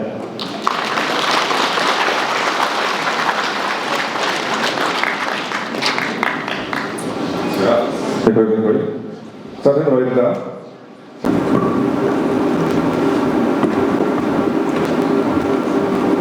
За сайн байцгаана уу дахиад өдрийн мэндийг. За Эрдэнэ хотод 2028-аас 2036 он хүртэл хөгжүүлэх ухаалаг хот төслийг товч танилцуулга хийе. Тэгэхээр бид ухаалаг хот төслийг хүрээд 24 дэд төсөл хэрэгжүүлэх байгаа. Тэгэхээр энэ төсөлтэй холбоотой зарим мэдээлэл хийе. За би ихлээр энгийн байдлаар хэлсэн байгаа. Тэгэхээр Эрдэнэ хотын өмнө ямар байсан бэ гэдэг хэрэгэд хэвлэлээ харъя. Тэгэхээр Эрдэнэ хот хүн дээлтэй, ногоон байгууламж ихтэй, амьдралын таатай, боловсролын бүртгэмжтэй, сургууль цэцэрлэг их олонтой, цэвэрхэн ногоон хот байсан. За одоо ч гэсэн бас ногоон хот бас юм амьдрах таатай хот. Гэхдээ бидэнд сайжруулах олон зүйл байгаа. Ийм учраас бид өнөөдөр ухаалаг хот төслийг хэрэгжүүлэх гэж байгаа маань. За тэгвэл бид одоо хотоо хинт зориулж бүтээж байгаа гэдгийг бас өөрсдөөсөө болон одоо бие биенээсээ асууя. Тэгэхээр та яг одоо бүгдээ гадаа тоглож явах нь айдаггүй, хэрвээ айдаг бол юунаас айдаг вэ? Ямар аюул хүсэл ирнэ гэж тэгээ тооцож айдаг вэ? За та гэрээс гарахдаа хамгийн түрүүнд юу болж хардаг вэ? Бид бол тэгээ ногоон байгууламжтай ийм сайхан хотоо гэж өөрсдөө ярьж байна. Гэхдээ яг одоо гэрээсээ гараад харахад та бүхний тэгээ нүдэнд юу харагдаж байна вэ? За бид нийт эзэмшлийн газраа хэн юунд ашиглуулад байна? За энэ бүхний хариултыг ганцхан жишээн дээр маш товчхон хэлье. За эхний зураг дээр ногоон байгууламжн дээр байгаа автомашиныг харж байна. Бид өөрөөр хэлбэл ногоон байгууламжийн газраа автомашин тавьсан байна. Хоёрдугаар явган үний зам дээр автомашин тэгнээ зогссон байна. Бид хүүхдэд ирдэг. Хүүхдүүд маань аюулгүй зорчих тэр хэсэгт маань автомашин байна. За гурав дахь зураг бол ертөнцийн өглөөний зураг байгаа. Өглөө бол автозам дээр бол автомашин төвжирэлтэй байгаа бол явган үний зам дээр цөөхөн хүн байна. За хамгийн сүүлийн тэр зураг бол Эрдэнэ хотын нийт орон сууцны гаднах дүр зураг. Өөрөөр хэлбэл бид гадаа гараас суухад ногоон байгууламж байна уу? Төгчл үйлчлэгээ байна уу? Яг л ийм нэг юм автомашинд эзлэгдсэн юм шиг ийм мэдрэмж төрдөг. За хамгийн сүүлийн тэр зураг бол Эрдэнэ хотын одоо Улаанбаатар хотын араас ороход тун эрсдэлтэй байж болох одоо хотын автозамын төвчрэл байгаа. Эрдэнэ хотод өглөө 7:30-аас 9 цаг, өдөр 12:30-аас 12-оос 1:30-ийн хооронд, за өдөр 4:30-аас 7 цагийн хооронд бол Эрдэнэ хотын төв автозам бол маш их төвчирж байгаа. За тэгвэл Эрдэнэ хот анх төлөвлөгдөхдөө 2000 автомашин одоо зорчих юм төлөвлөлт байсан боловч өнөөдрийн байдлаар Эрдэнэ хотын хувьд 20 өрх бүр нэг биш тагийн тооцох юм бол автозамын ачаал 15 дахин нэмэгдсэн байна. За дахиад жишээн дээр автомашины хажийн дээр ирээд хэлбэрлэе. Тэгэхээр бид юу яг яах гэж амьдрэх юм? Бидний юу амьдралын зорилго юу юм? Бид өглөөнөөс орой хүртэл ажиллаж хөдөлмөрлөхдөө ер нь бидний энэ олж байгаа орлого юунд зориулагддаг юм бэ гэдэг. За автомашин бид нэр лизингээр авдаг, нөгөө автомашиндаа бензин хийдэг, нөгөө автомашиндаа зориулаад гараж, газар авдаг, гараж барьдаг, буцаад бид нар сервис үйлчилгээ хийдэг. Тэгээд буцаад төр яадаг гэхээр бидний автомашинд зориулаад автозамаа өргөдгөөд байдаг. Тэгээд засаад байдаг, шинжилээд байдаг, нөхөд байдаг. Гэхдээ ингээд нэг ийм л урсгал явдаг. Тэгэхээр бид яг юунд бидний зорилго ер нь юу юм? Бид юуны төлөө амьдарч байгаа юм? За энэ болон асуудлуудыг ганцхан манай Эрдэнэ хотод ч юм уу манай Монгол улсад бид тулгамдахгүй улс орон болгоны нэг өөрсдөө тулгамдсан асуудлуудыг шийдвэрлэж эхэлсэн. Шийдвэрлэж явж байгаа. Тэгвэл энэ асуудлыг хэрхэн шийдвэрлэж байгаа гэхээр илүү одоо ухаалгаар буюу одоо хүмүүсийг одоо илүү зохистой хэрэглээд одоо чиглүүлэх тийм илүү хэрэглээгээ багасгаж илүү ухаалаг хэрэглээнд шилжихийг уриалж байна. Хоёрдугаарт илүү нөөцийг хэмнэж байна. Үр ашигтай зарцуулж байна. Гуравдугаарт эрүүл аюулгүй байдлыг хангахад чиглэж мэдээллийн технологиг ашиглаж үндсэн өгөгдөл дата бий болгох чиглэлээр ажиллаж байна. За тэгвэл Орхон аймаг яг л энэ асуудлыг шийдэхийн зорилгоор ухаалаг хот төслийг хэрэгжүүлэх гэж байна. За тэгэхээр ухаалаг бат гэдэг маань зохистой хэрэглэм, за тогтвортой үйлдвэрлэлийн эдийн засаг юм, за мэдээллийн технологи түшгэлсэн шийдвэр гаргалт юм аа. Өөрөөр хэлбэл эрчим хүчний хяналттай байрлал, за ухаалаг гэрэлтүүлэг, автоматжуулсан тээврийн систем зэрэг технологи зориулсан ухаалаг дэд бүтцийг хөгжүүлэх юм. За мөн иргэдэд зориулсан тийм мэдээлэл технологи аппликейшн, цахим платформуудыг ашиглан хотын үйл ажиллагаанд дэвтэгтэй оролцох боломжийг нь бүрдүүлэх юм аа. За байгаль орчны нөлөөллийг бууруулах, за мөн одоо нөөцийн хүр ашигтай ашиглах, хог баялагын менежментийг сайжруулах, тогтвортой хөгжлийг хангах нь ухаалаг хотын гол зорилго байгаа. Тэгэхээр бид ийшээгээ зорж байна. Тэгэхээр үүний тулд бид юу хийх вэ? За ухаалаг одоо төслийг хэрэгжүүлж түүний хүрээнд бид дагаж хэрэгжүүлэх юм 24 дэд төслийг бол өрчсөн байдлаар боловсруулад байна. За тэр 24 төсөл нь нийгмийн эдийн засаг, байгаль орчинд ээлтэй, за нөөцийг хэмсэн, эцсийн дүндээ хүний амьдралын чанарыг сайжруулахад чиглэсэн ийм төслүүд юм аа. Тэгэхээр эдгээр төслүүдийн одоо товч танилцуулгыг доор нэг давхарт бас хийж байгаа. Хоёрдугаар open.erdөнцig.com сайтээр эдгээр мэдээлэлүүд маань бол байгаа шүү. За ухаалаг төслийн хүрээнд бид нэр юуны төрөнд одоо нийтийн тээврийн дэд бүтцийг сайжруулах, нийтийн тээврийн үйлчлэгийн чанар хэмжээг нэмэгдүүлэх, за орон сууцны улс эрчим хүчний хэрэглээг зохистой хэрэглээ түргэх, сар бусыг дахин ашиглах, за ус улаан болон бохирын одоо ухаалаг тоолбор хяналтын удирдлагыг бий болгох, автоцомын ногоон бүсийг бий болгох, за камерын хяналтын ухаалаг удирдлагын системийг бий болгоход чиглэсэн ийм 24 төсөл байна. За үүнээс бас бид нар онцлог хэлэхэд бид нар орхон аймаг болоод биотехнологид чиглэсэн одоо үйлдвэрлэлийн дэд бүтцийг одоо хөгжүүлэх зорилготой байгаа. Өөрөөр хэлбэл бид уул уурхаанаас хамааралтай энэ нөхцөл байдлаа өөрчлөхөд бид нар илүү боловсруулах үйлдвэрүүдийг байгуулах хэрэгтэй. Тэгэхээр эдгээр үйлдвэрүүдийг байгуулах маш олон хүчин зүйлсүүд нөлөөлнө. Өөрөөр хэлбэл бид нарт хүний нөөц хэрэгтэй, төр хувийн эрчим түвшлийн оролцоог сайжруулах хэрэгтэй, гадаад хамтын ажиллагааг бий болгох хэрэгтэй, кластер хөгжүүлэлтийг системийг бий болгох хэрэгтэй. За хөдөө аж ахуй болон тармил түүхийд, байгалийн гаралтай түүхийдтэй нөөцийг түшиглэн шинжилгаанаас судалгаанд суйрлан бид энэ боловсруулах үйлдвэрүүдийг хөгжүүлэх хэрэгтэй юм аа. Тэгэхээр бидний одоогийн төсөөлж байгаагаар бол бид 600 га талбайд 300 мянган метр квадрат талбайд ажлын байр 15 мянган хүнийг ажлын байртаа болгох ийм боломжийг бид нар бас эргэлхийлж өнөөдрийнхөө одоо төсөөллийг одоо гаргаж төлөвлөлтүүдээ хийгээд судалгаанд ороод байна.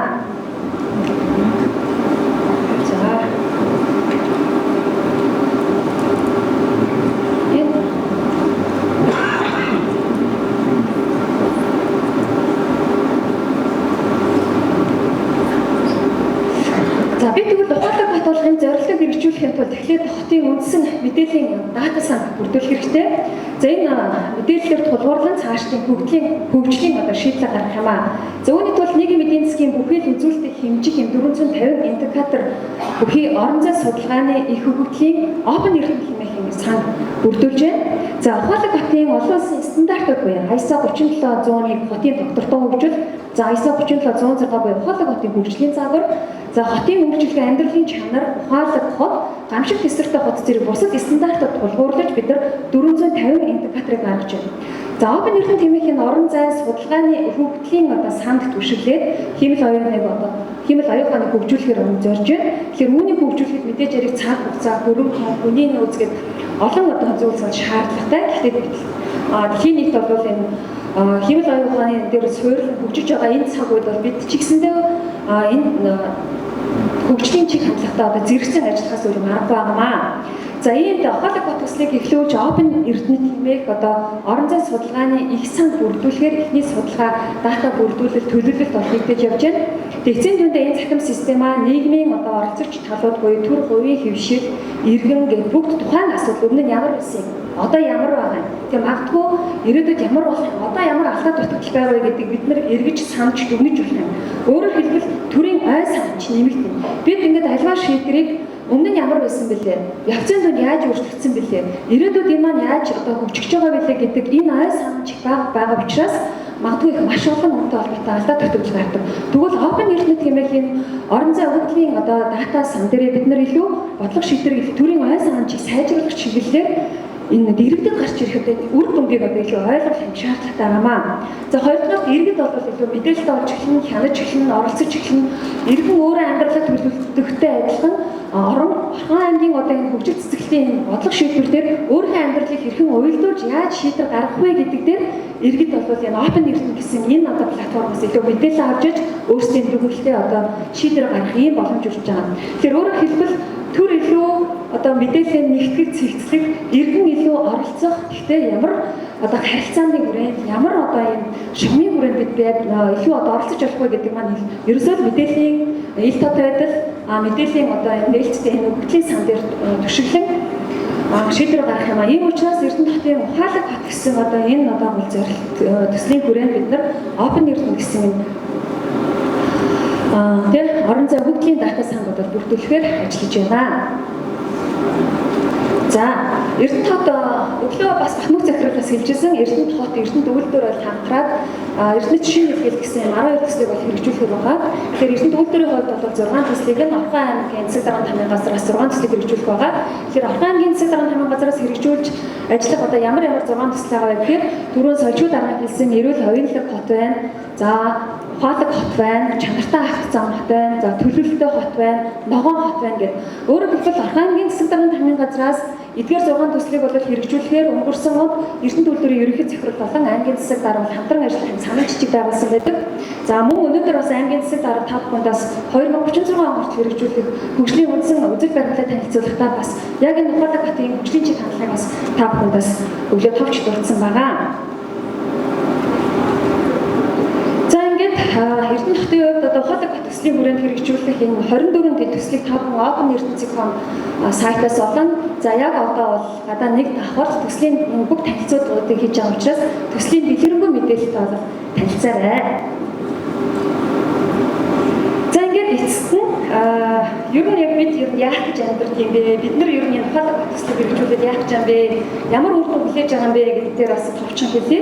Бид тэгэхээр илүү хэрэглээгээ ухаалаг болох хэрэгтэй. Яагаад гэвэл дэлхийн нийт автомашинаас татгалзаж эхэлж байна. Дэлхийн нийт өөрийн хэрэглээг бас хянаж эхэлж байна. Хүн одоо тэг ганцаараа амьдардаг юм шиг бүх зүйлийг авах тухай биш.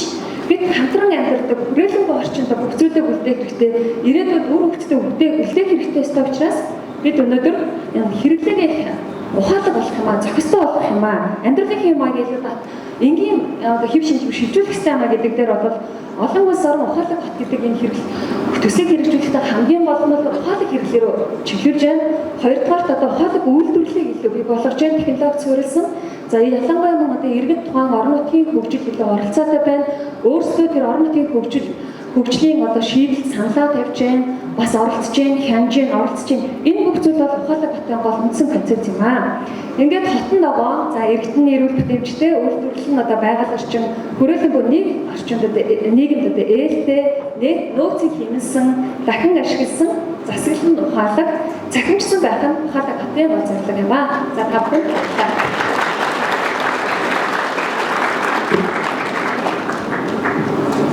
За таныг эндэрт үлдэхийг хүсэж байна. Багш нар бол санал шүүмжээ хийж байгаа учраас та бүхэн итгэгч рүү маань хандаад хэлнэ гэж итгэж байна. Асуулт хариулт бол явахгүй. Ягаад гэвэл бид хэд одоо их цаг идэх болов гэж боломжж байгаа. Тэгэхээр бүгдээрээ саналаа шүүмжээ нэмж хэлэх одоо зөвлөгөөгөө байвал манай оюун эрдэнэ төсөл хариуц удирдагчид харамгүй сайхан хэлээд өгөөрэй. За 5 багш сууж байгаа учраас нэг багш 3-аас илүү минут ярихгүй байвал бүгдээрээ хугацаанд хэмжин гэж найдаж байна. Заавал бас бүгдээрээ ярих бол албагүй. Ингээд микрофоныг багш нартай шилжүүлээ. Бүгдээрээ санд бодлоо чөлөөтэй сайхан илэрхийлээрэй. За яригч байгаа төслүүд бодит ажил болно гэж найдаж байгаа учраас энэ харилцан яриаг үүсгэж байгаа юм шүү. За би ганцхан санал хэлчихье. Биотехнологийн том засварыг төлөвлөж байгаа юм бэ гэхээр харьцангуйгаар орон нутагт болвол нөгөө биотехнологи эрдэмтдийн нөөц одоо нийслэг бол арай бага байгаа учраас одоохондоо тийм учраас энэ дээр бол олон талт хамтын ажиллагаа, салбар дундын хамтын ажиллагааг анхнаасаа одоо төрийн өмчийн гэж ярьдаг одоо хүний нөөц хамгийн ихтэй сургуулиудаа эхний ээлжинд хамтраад шуурхай ажиллуулах зүйтэй байхаа гэж харж байна. За хоёрдугаар ухаалаг үнэхээр одоо 36 он хүртэл яг энэ аль нэгэн одоо улс төр эсвэл хамаарсан энэ төлөвлөгөөгөө хэрэгжүүлээд явах үнэхээр сайхан төлөвлөгөө хийж байгаа байна гэж хэлж за баярлалаа. За хоёрын зөвлөг танд ажлын амжилт хүсье. Тэгээд өөрийнхөө зүгс төр сайн хийж бодож байна. Тэгээд дөрөв нь яг хотын хувьд хот төлөвлөлт гэдэг нэг одоо мэдээж хот төлөвлөгч гэдэг юм тусгай мэрэгжил байгаа тийм олон салбарын бүх зүйлийг одоо нэгтгэж энэ одоо агуулгыг ярих хэрэгтэй. Өнөөдөр нэг салбарын нэг хүн нэг л одоо чиглэлээр нэг л онцгоос гарч байгаа. Тэгээ ер нь одоо хот төлөвлөлт гэдэг чинь өөрөө айгалд орчин нийгэм эдийн засаг гэдэг одоо энэ гурван зүйлийн цогц ойлголт байгаа. Тэгэхээр Улаанбаатар хотын хувьд жишээнд ярихад нөгөө дид бүтэц хөгжил гэдэг юмдаа дэндүүг анхаарал тэр байгаль орчныхоо үндсэн одоо гол усныхоо голдрлыг өвдөө тийм баруун зүүн сэлэг гэж байсан. Одоо баруун сэлбээ голдрлын дараад одоо дээр нь ялгалгын театр байгуулсан байх. Жишээний богдуудынх нь буган одоо туул голынхоо уснасаа усаа ууж чадхаа байцсан ч гэдэг юм. Тэгэхээр энэ чинь байгаль орчин гэдэг асуудал чинь болохоор зөвхөн одоо ногоон байгууллага биш Эрдэнэ тод энэ бүс нутаг дээр хойд бүс чинь одоо амьдарч байгаа амтэн ургамал нэм ховор одоо тэр ховор төрөл зүйлийн ургамал бүх зүйл чинь орох учраас бид нар давхар тэр нүүдлийн амтэн бүх зүйлийг цогцоор нь бодож хийж төлөвлөх ёстой. Зөвхөн ухаалаг гэхээр ухаалаг тээвэр ухаалаг одоо юу гэдгийг эрчим үйлсдийн бүтц гэдэг талаасаа илүү нөгөө талаасаа байгаль орчин гэдэг зүйлийг битгий хаяасаа энэ дээр амтэн ургамал нүүдэлдэг шийдэлтэй бүх зүйлийг цогцоор нь хардаг байх юм бол энэ ч өөрөө бодит утгаараа ухаалаг болох юм болов уу гэж. За дээрэс нь мэдээж энэ Эрдэнэ хотын хувьд энэ одоо бүх ажлыг бас удирдлагын зүгээс өөрснөө энэ одоо алхмуудыг хийж байгаа одоо сайшаалтай боловч энэ бүх зүйлийг нэгдсэн байдлаар бид нар хоорондоо ойлголцохын тулд нэг хил байх ёстой. Тэр хил нь бол мэдээж олон улс стандарт гэдэг нэг ойлголт ярьж байгаа тийм ISO 37100-106 гэдэг олон стандартыг жагсаасан байна. За мэдээж энэ дотор бол нөгөө сайн миний ярих гэдэг байгаа 9,114,000 гэх жинхэнэ нөгөө байгаль орчны чинь нэгдсэн менежменттэй холбоотой стандартууд байгуулах одоо харагдахгүй байна. Тэгэхээр ер нь бол Эрдэнэт өөрөө цаашдаа ухаалаг энэ хотынхоо тухай ярих гэж байгаа удирдлагынхаа төвшнгөөс эхлээд энэ олон улсын стандартын нэгдсэн менежментийн тогтолцоог хэрэгжүүлээд явах юм бол хоорондоо нөгөө ойлголцох үг хэллэг маань өөрөө стандарт гэдэг чинь өөрөө минимум хэмжээ мөн дээрэс нь ойлголцохын хувьд олон улсынхаа одоо төвшөндөө ч гэсэн нэг хил гэж үздэг учраас энэ одоо стандартыг одоо удирдлагын төвшөндөө барьж явах юм бол илүү их богино хугацаанд үр дүн гарах юм болов уу гэж ингэж бодож байна. За баярлалаа.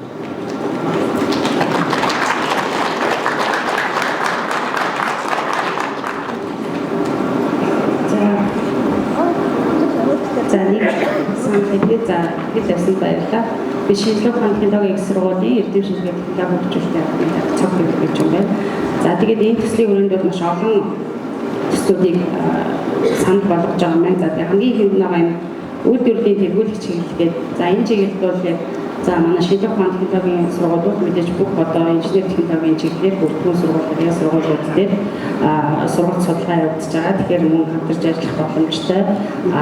Мөн үүнээс гадна бол одоо манай сургууль дээр ер нь бол судалгааны одоо дагнасан 30 орчим за сургалт судалгаа авсан бол 100 орчим лабораторид байгаа. Тэгэхээр ер нь бол мэдээж хүний нөөцийг бэлтгэх одоо хамтарсан одоо технологи хөгжүүлэлтээр хамтарч ажиллах боломжтой гэдгийг илэрхийлье. За хоёрдугаар энэ ухаалаг байгууллага юм. За яг энэ дээр зохицож байгаа нөгөө ямар ч гэсэн түрүү нөгөө эрчим хүчний хэмнэлттэй дээ ногоон барилга гэсэн мэдээж хүний төвлөрдгийг дагаад мэдээж орон сууцтай барилга байшин гэдэг одоо энэ сүүлийн үеийн технологи шинэ ногоон технологи эрчим хүчний хэмнэлттэй барилга гэхэд маш зүйлүүд мэдээж орж байгаа. Тэрнээс гадна яг практик юунаас хэлэхэд бол яг Эрдэнэ хот маань бол мэдээж уур уурхайн цэцлэгээс мэдээж нөлөөлөлтэй байгаа барилга хэмжүүд маань. Тэгэхээр энэ чиглэлээр бол манай шинжлэх ухааны технологийн сургуулиуд маань хамтран ажиллах боломжтой байгаа гэдэг төслийн одоо бүртгэгчдүүд хэлж байна. За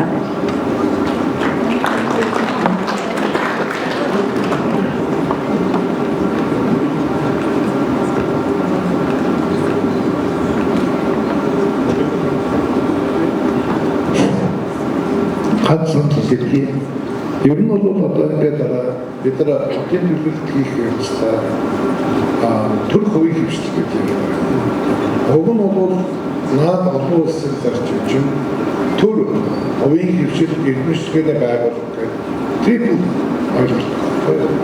Тэгэхээр дандаа эрдэмтдийн байгууллага яг ч юм уу бид нар хөгжил ярьж байна. Одоо ингээд юу гэдгийг цаг хүрээний эдийн засгийн хвшилт ярьж байгаа цаг хүрээний хөгжил ярьж одоо дахиад засвар цагтаа энэ төмөр замдаа бид нар хэрэг хөгжил ярьж байгаа. Шинжлэх ухаан, технологи, инноваци эдийн засгийн орохоос. Тэгэхээр сая модератор хэлдэг шүү. Шинжлэх ухааны байгууллагын тухайн асуудлаас судлаач. Жишээ нь би одоо яг уучлаарай. Айгуу гоё хэлэхэд боллоо. Гэхдээ нэг юм байна. Монголчууд шүү дээ. Юу гэдэг автомашин авсан. Одоо Улаанбаатарын үйлчлэг Америк нэгдсэн улсын Европ үйлчлэг яг монголчууд автомашин авчаад автомашин орчих би явгүй явчих. Энд бөөгнөрөд гэж боддог. Зан төлөв тийм хүмүүс биш байна. Бид нар өөрсдөө машин зодос суугаад тэргээр явж байхдаа азгалтай байдаг. Тэгэхээр альва нэг хийх гэж байгаа тохиолдолд альва нэг нийгмийн үзэгдэл үйл явдлыг анхнаас нь оршин суугаа эдгийнхэн зан төлөвтэй хамааруулж авч үзэх дараа нь бодлого өгүүлэхгүй болов халдаанд би нэг л хэлэх гэсэн. Тэгээд хэрэг судлаад бас хараарай.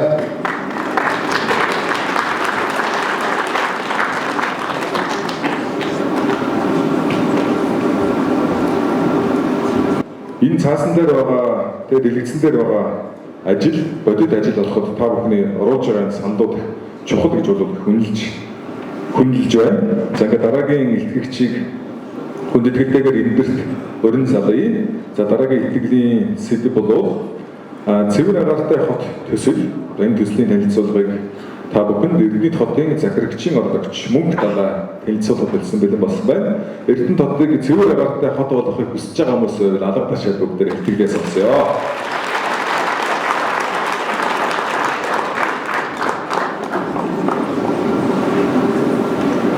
За та бүхэнд энэ сайхан өдрийн мэндийг төшөөлье. Тэгээд хамгийн томын газраас хэрэгжүүлэх гэж байгаа цэвэр агаартай хот төслийг танилцуулж байгаадаа би маш их баяртай байна.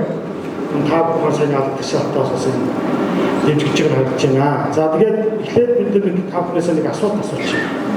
Өнөөдөр манай Эрдэнэт хотын агаар юунаас бүрдэж байгаа вэ? За хүн болгоны нэг зүйлийг бодож байгаа. За миний дэлгэцээр харагдаж байгаа зүйлд бол мэдээж манай гэр ороод манай аймгийн Баднаяд хоёрыг эзэлж байгаа энэ утаанаас хамаарч агаар бүрдэж байна. За зам талбайн тоос, автомашины утаа, хог аяг гэдэг. За дээр нь энэлт нь байж байгаа нь болохоор бид нар уулуурхаа хамт ингээд Эрдэнэт хотын зэрэгцэж оршдог. Эрдэнэт хотын маань Эрдэнэт хотын Эрдэнэт үйлдвэрийн цагаан тосгон өнөөдөр ямар хэмжээнд сахилахад яаж гаддаг вэ? Энэ маань бас агаарыг бодлуулж байна. Зам дахиад бид нар бас нэг мэдгүй нэг зүйл нь болохоор Эрдэнэт дулааны цахилгаан станцын үнсэн сан бас ингээд шилжүүлээд яг бас хортой нэгдүүд бас үүсээд ингээд агаарт явдаг байдаг. Энэ зүйлүүдээс өнөөдөр манай Эрдэнэт хотын агаар маань бохирж байгаа. За тэгээд өнөөдөр бид яг энэ бохирдуулж байгаа асуудлын шалтгааныг өнөөдөр бид нар яг мэдж байгаа юу? Эсвэл бид нар энэ бохирдуулж байгаа зураг талаасаа, байгаль байдал талаасаа эсвэл засахыг хичээгээд байна уу? Уг шалтгааныг засахыг хичээж байна уу гэдэг маань ийм хоёр ойлголт энэ дээр гарч байгаа. Ийм учраас бид нар цаашдаа уг шалтгааныг нь одоо засах чиглэлээр ажиллаж энэ асуудлыг шийднэ гэдэг. За тэгээд энэхийн багнаар байгаа дөрвөн одоо бохирдлыг бол бид нар өнөөдөр амьдралын хэв маягаа өөрчлөх байдлаар шийдэх боломжтой. Энийг цааш нэмжлүүлээд ярив. Нөгөө талаа Эрдэнэт үйлдвэр бол хаглын аж ахуйгаа нүүлгээд ондоо газар ийгээд тэгээд Эрдэнэт хотын шинэ хөгжлийн эрхлэл төлөвлөгөөндөр тэр хэсэг хугацааны дараа нөхөс илгээм суурьшилсан бүс хийгээд арай явуулж байгаа. Энэ маань цаашдаа шийдэгдэхээр байна.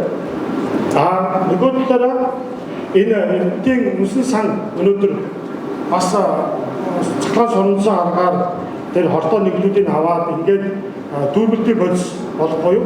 Дахин боловсруулах ажил хийх боломжтой байхаар Эрдэнэт цахилгаан станцын хүмүүстэй ингээд хамтраад төлөвлөлд эд төслийн өрөөд ажиллаад явах боломжтой юм аа.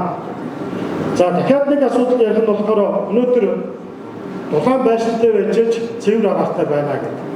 За тэгэхээр өнөөдөр миний хэлэлтээр болохоор ийм хүчин зүйлүүдээс одоо байшин маань дулаан байх юм байна. За дулаан хийх хэрэгтэй. Агаар сэлгэл, за дулааны ноцоос био түшгэ. За ингээд бид нар Вашингтон энэ төслийн өрөөнд дулаах ажлыг бол төлөвлөө явьж байгаа. За хоёрт нь яг ярих хэвээр нэг зүйл болохоор өнөөдөр бид нар агаар сэлгэлтийг өнөөдөр байшинтай үнээр хийж чадж байгаа юу? Тэгэхээр энэ агаар сэлгэлт маань тухайн байшингийн насчил, эрүүл ахуй, заавал удаан хэлгээд энэ маш их нөлөөтэй байдаг. За энийг бид нар цаашдаа бас энэ төслийн өрөөнд бас хэрэгжүүлэх талаар төлөвлөж явна. За дараагийн удаа өнөөдрийн бидний яг гол өгч байгаа үндсэг бол энэ дулааны ноцоос гэдэг. Дулааны ноцоос хүүтэн агарыг дулаан болгож байгаа энэ тохиолдол та харсан уу? Одоо энэ гадаа байгаа манай үл 35 градус асах 35 градус байгаад хүүтэн байдаг. Энэ агарыг дулаан болгох. Тийм сонсч юмд гараа өгч боломж байна. За энэ талаар за дэд хүн гараа өгч байна. Тэгэхээр энэ дулааны ноцоос гэдэг нь манай Монгол улс одоо хэрэгжил туршигтай явж байгаа нэг зүйл байна. Энэ талаар цаашдаа дэлгэрүүлж ярив. За тэгээд гэр хорооллынхоо ашиглалтад дулааны ноцоос бид энэ төслийн өрөө төлөвлөж явна. За ингээд дулааны ноцоос иргэдэд ирэхээр тодорхой хэмжээний одоо биш дулаанаар хатаах нь багасаад ирэхээр бид нар энэ дээр био төшөө хэрэгжүүлээгээд одоо тооцож байгаамаа. За энэ бүгдийг ингээд хэрэгжүүлээд ирэхээр бид нар өнөөдөр цаашдаа нүүрсийг одоо тэглэх буюу нүүрс хэрэглэхгүй байхаар ийм тооцоолол гарч ирсэн байна. За тэгээд энэ зураг дээр та бүхэн харж байгаа энэ зураг юун дээр байдаг вэ? Цахилгааны баруунууд дээр байдаг шүү дээ.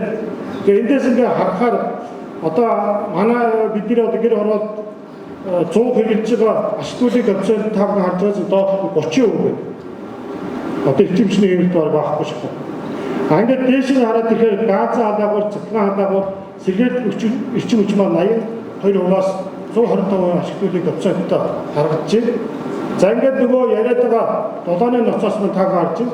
150-аас 200% ашиглуулын коэффициенттэй буюу A3 нэмэх гэсэн ийм үр дүнтэй байхаар бол эрчимчдийн үр ашиг өдөр ингэж гарч ирсэн байна.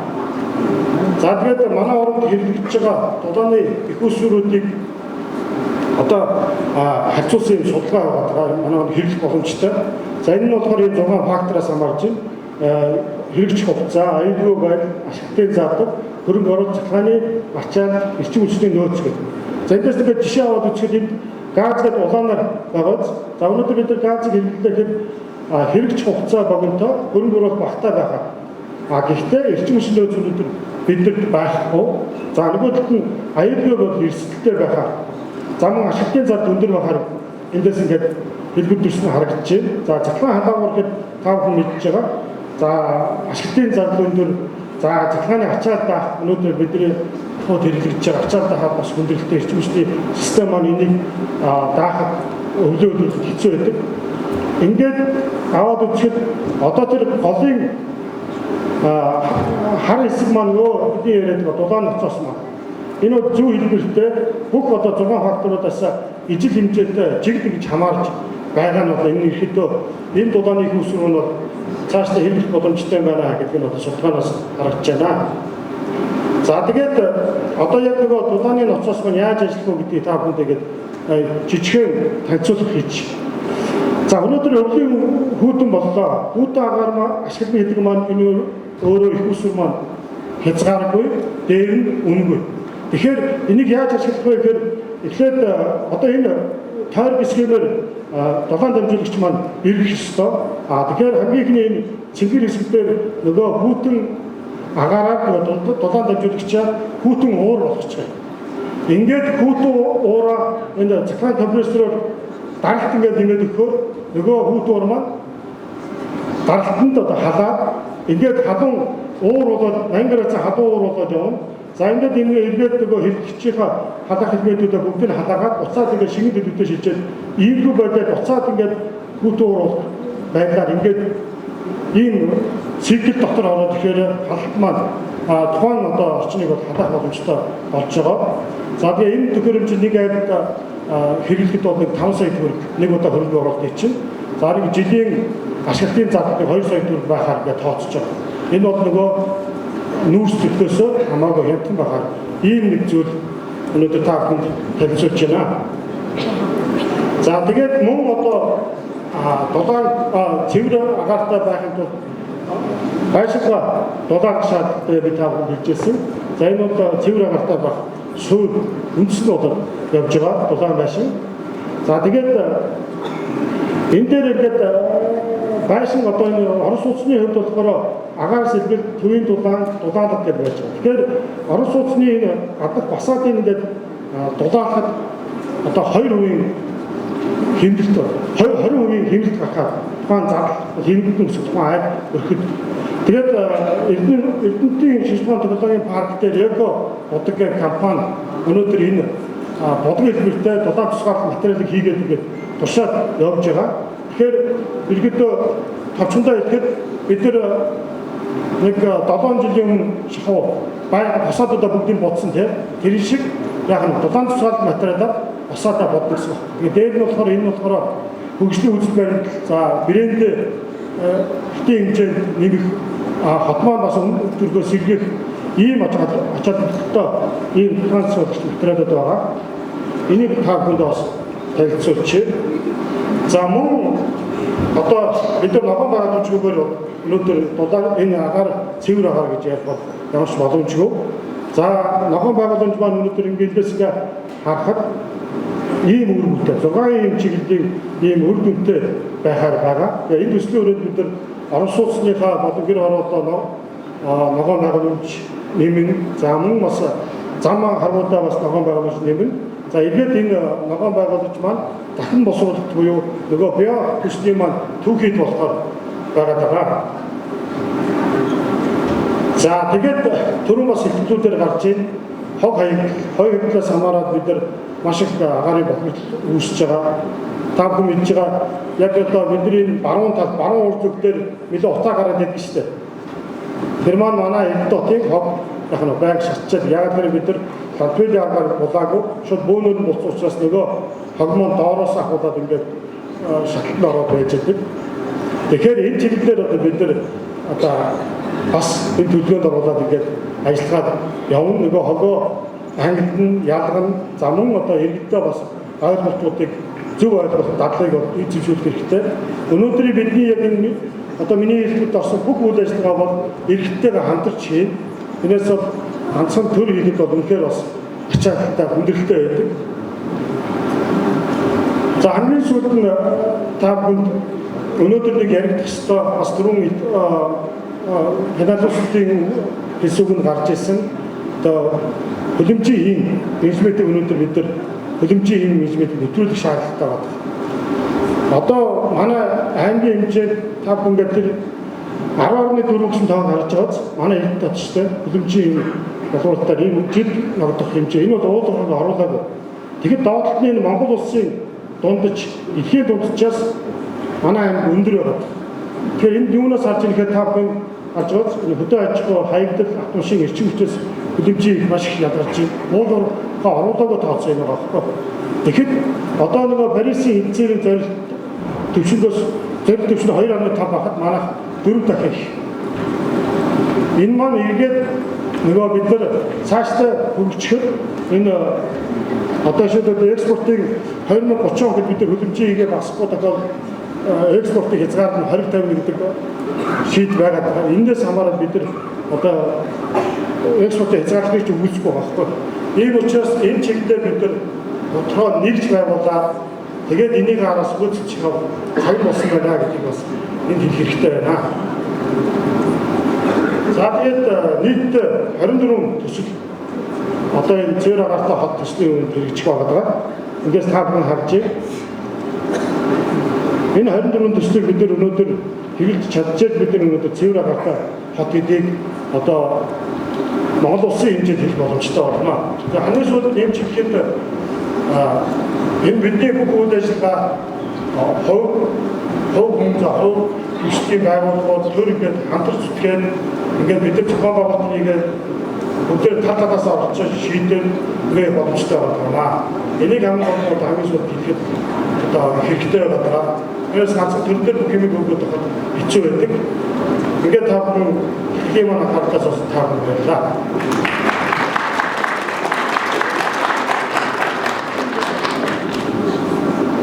За танд баярлалаа. За цэвэр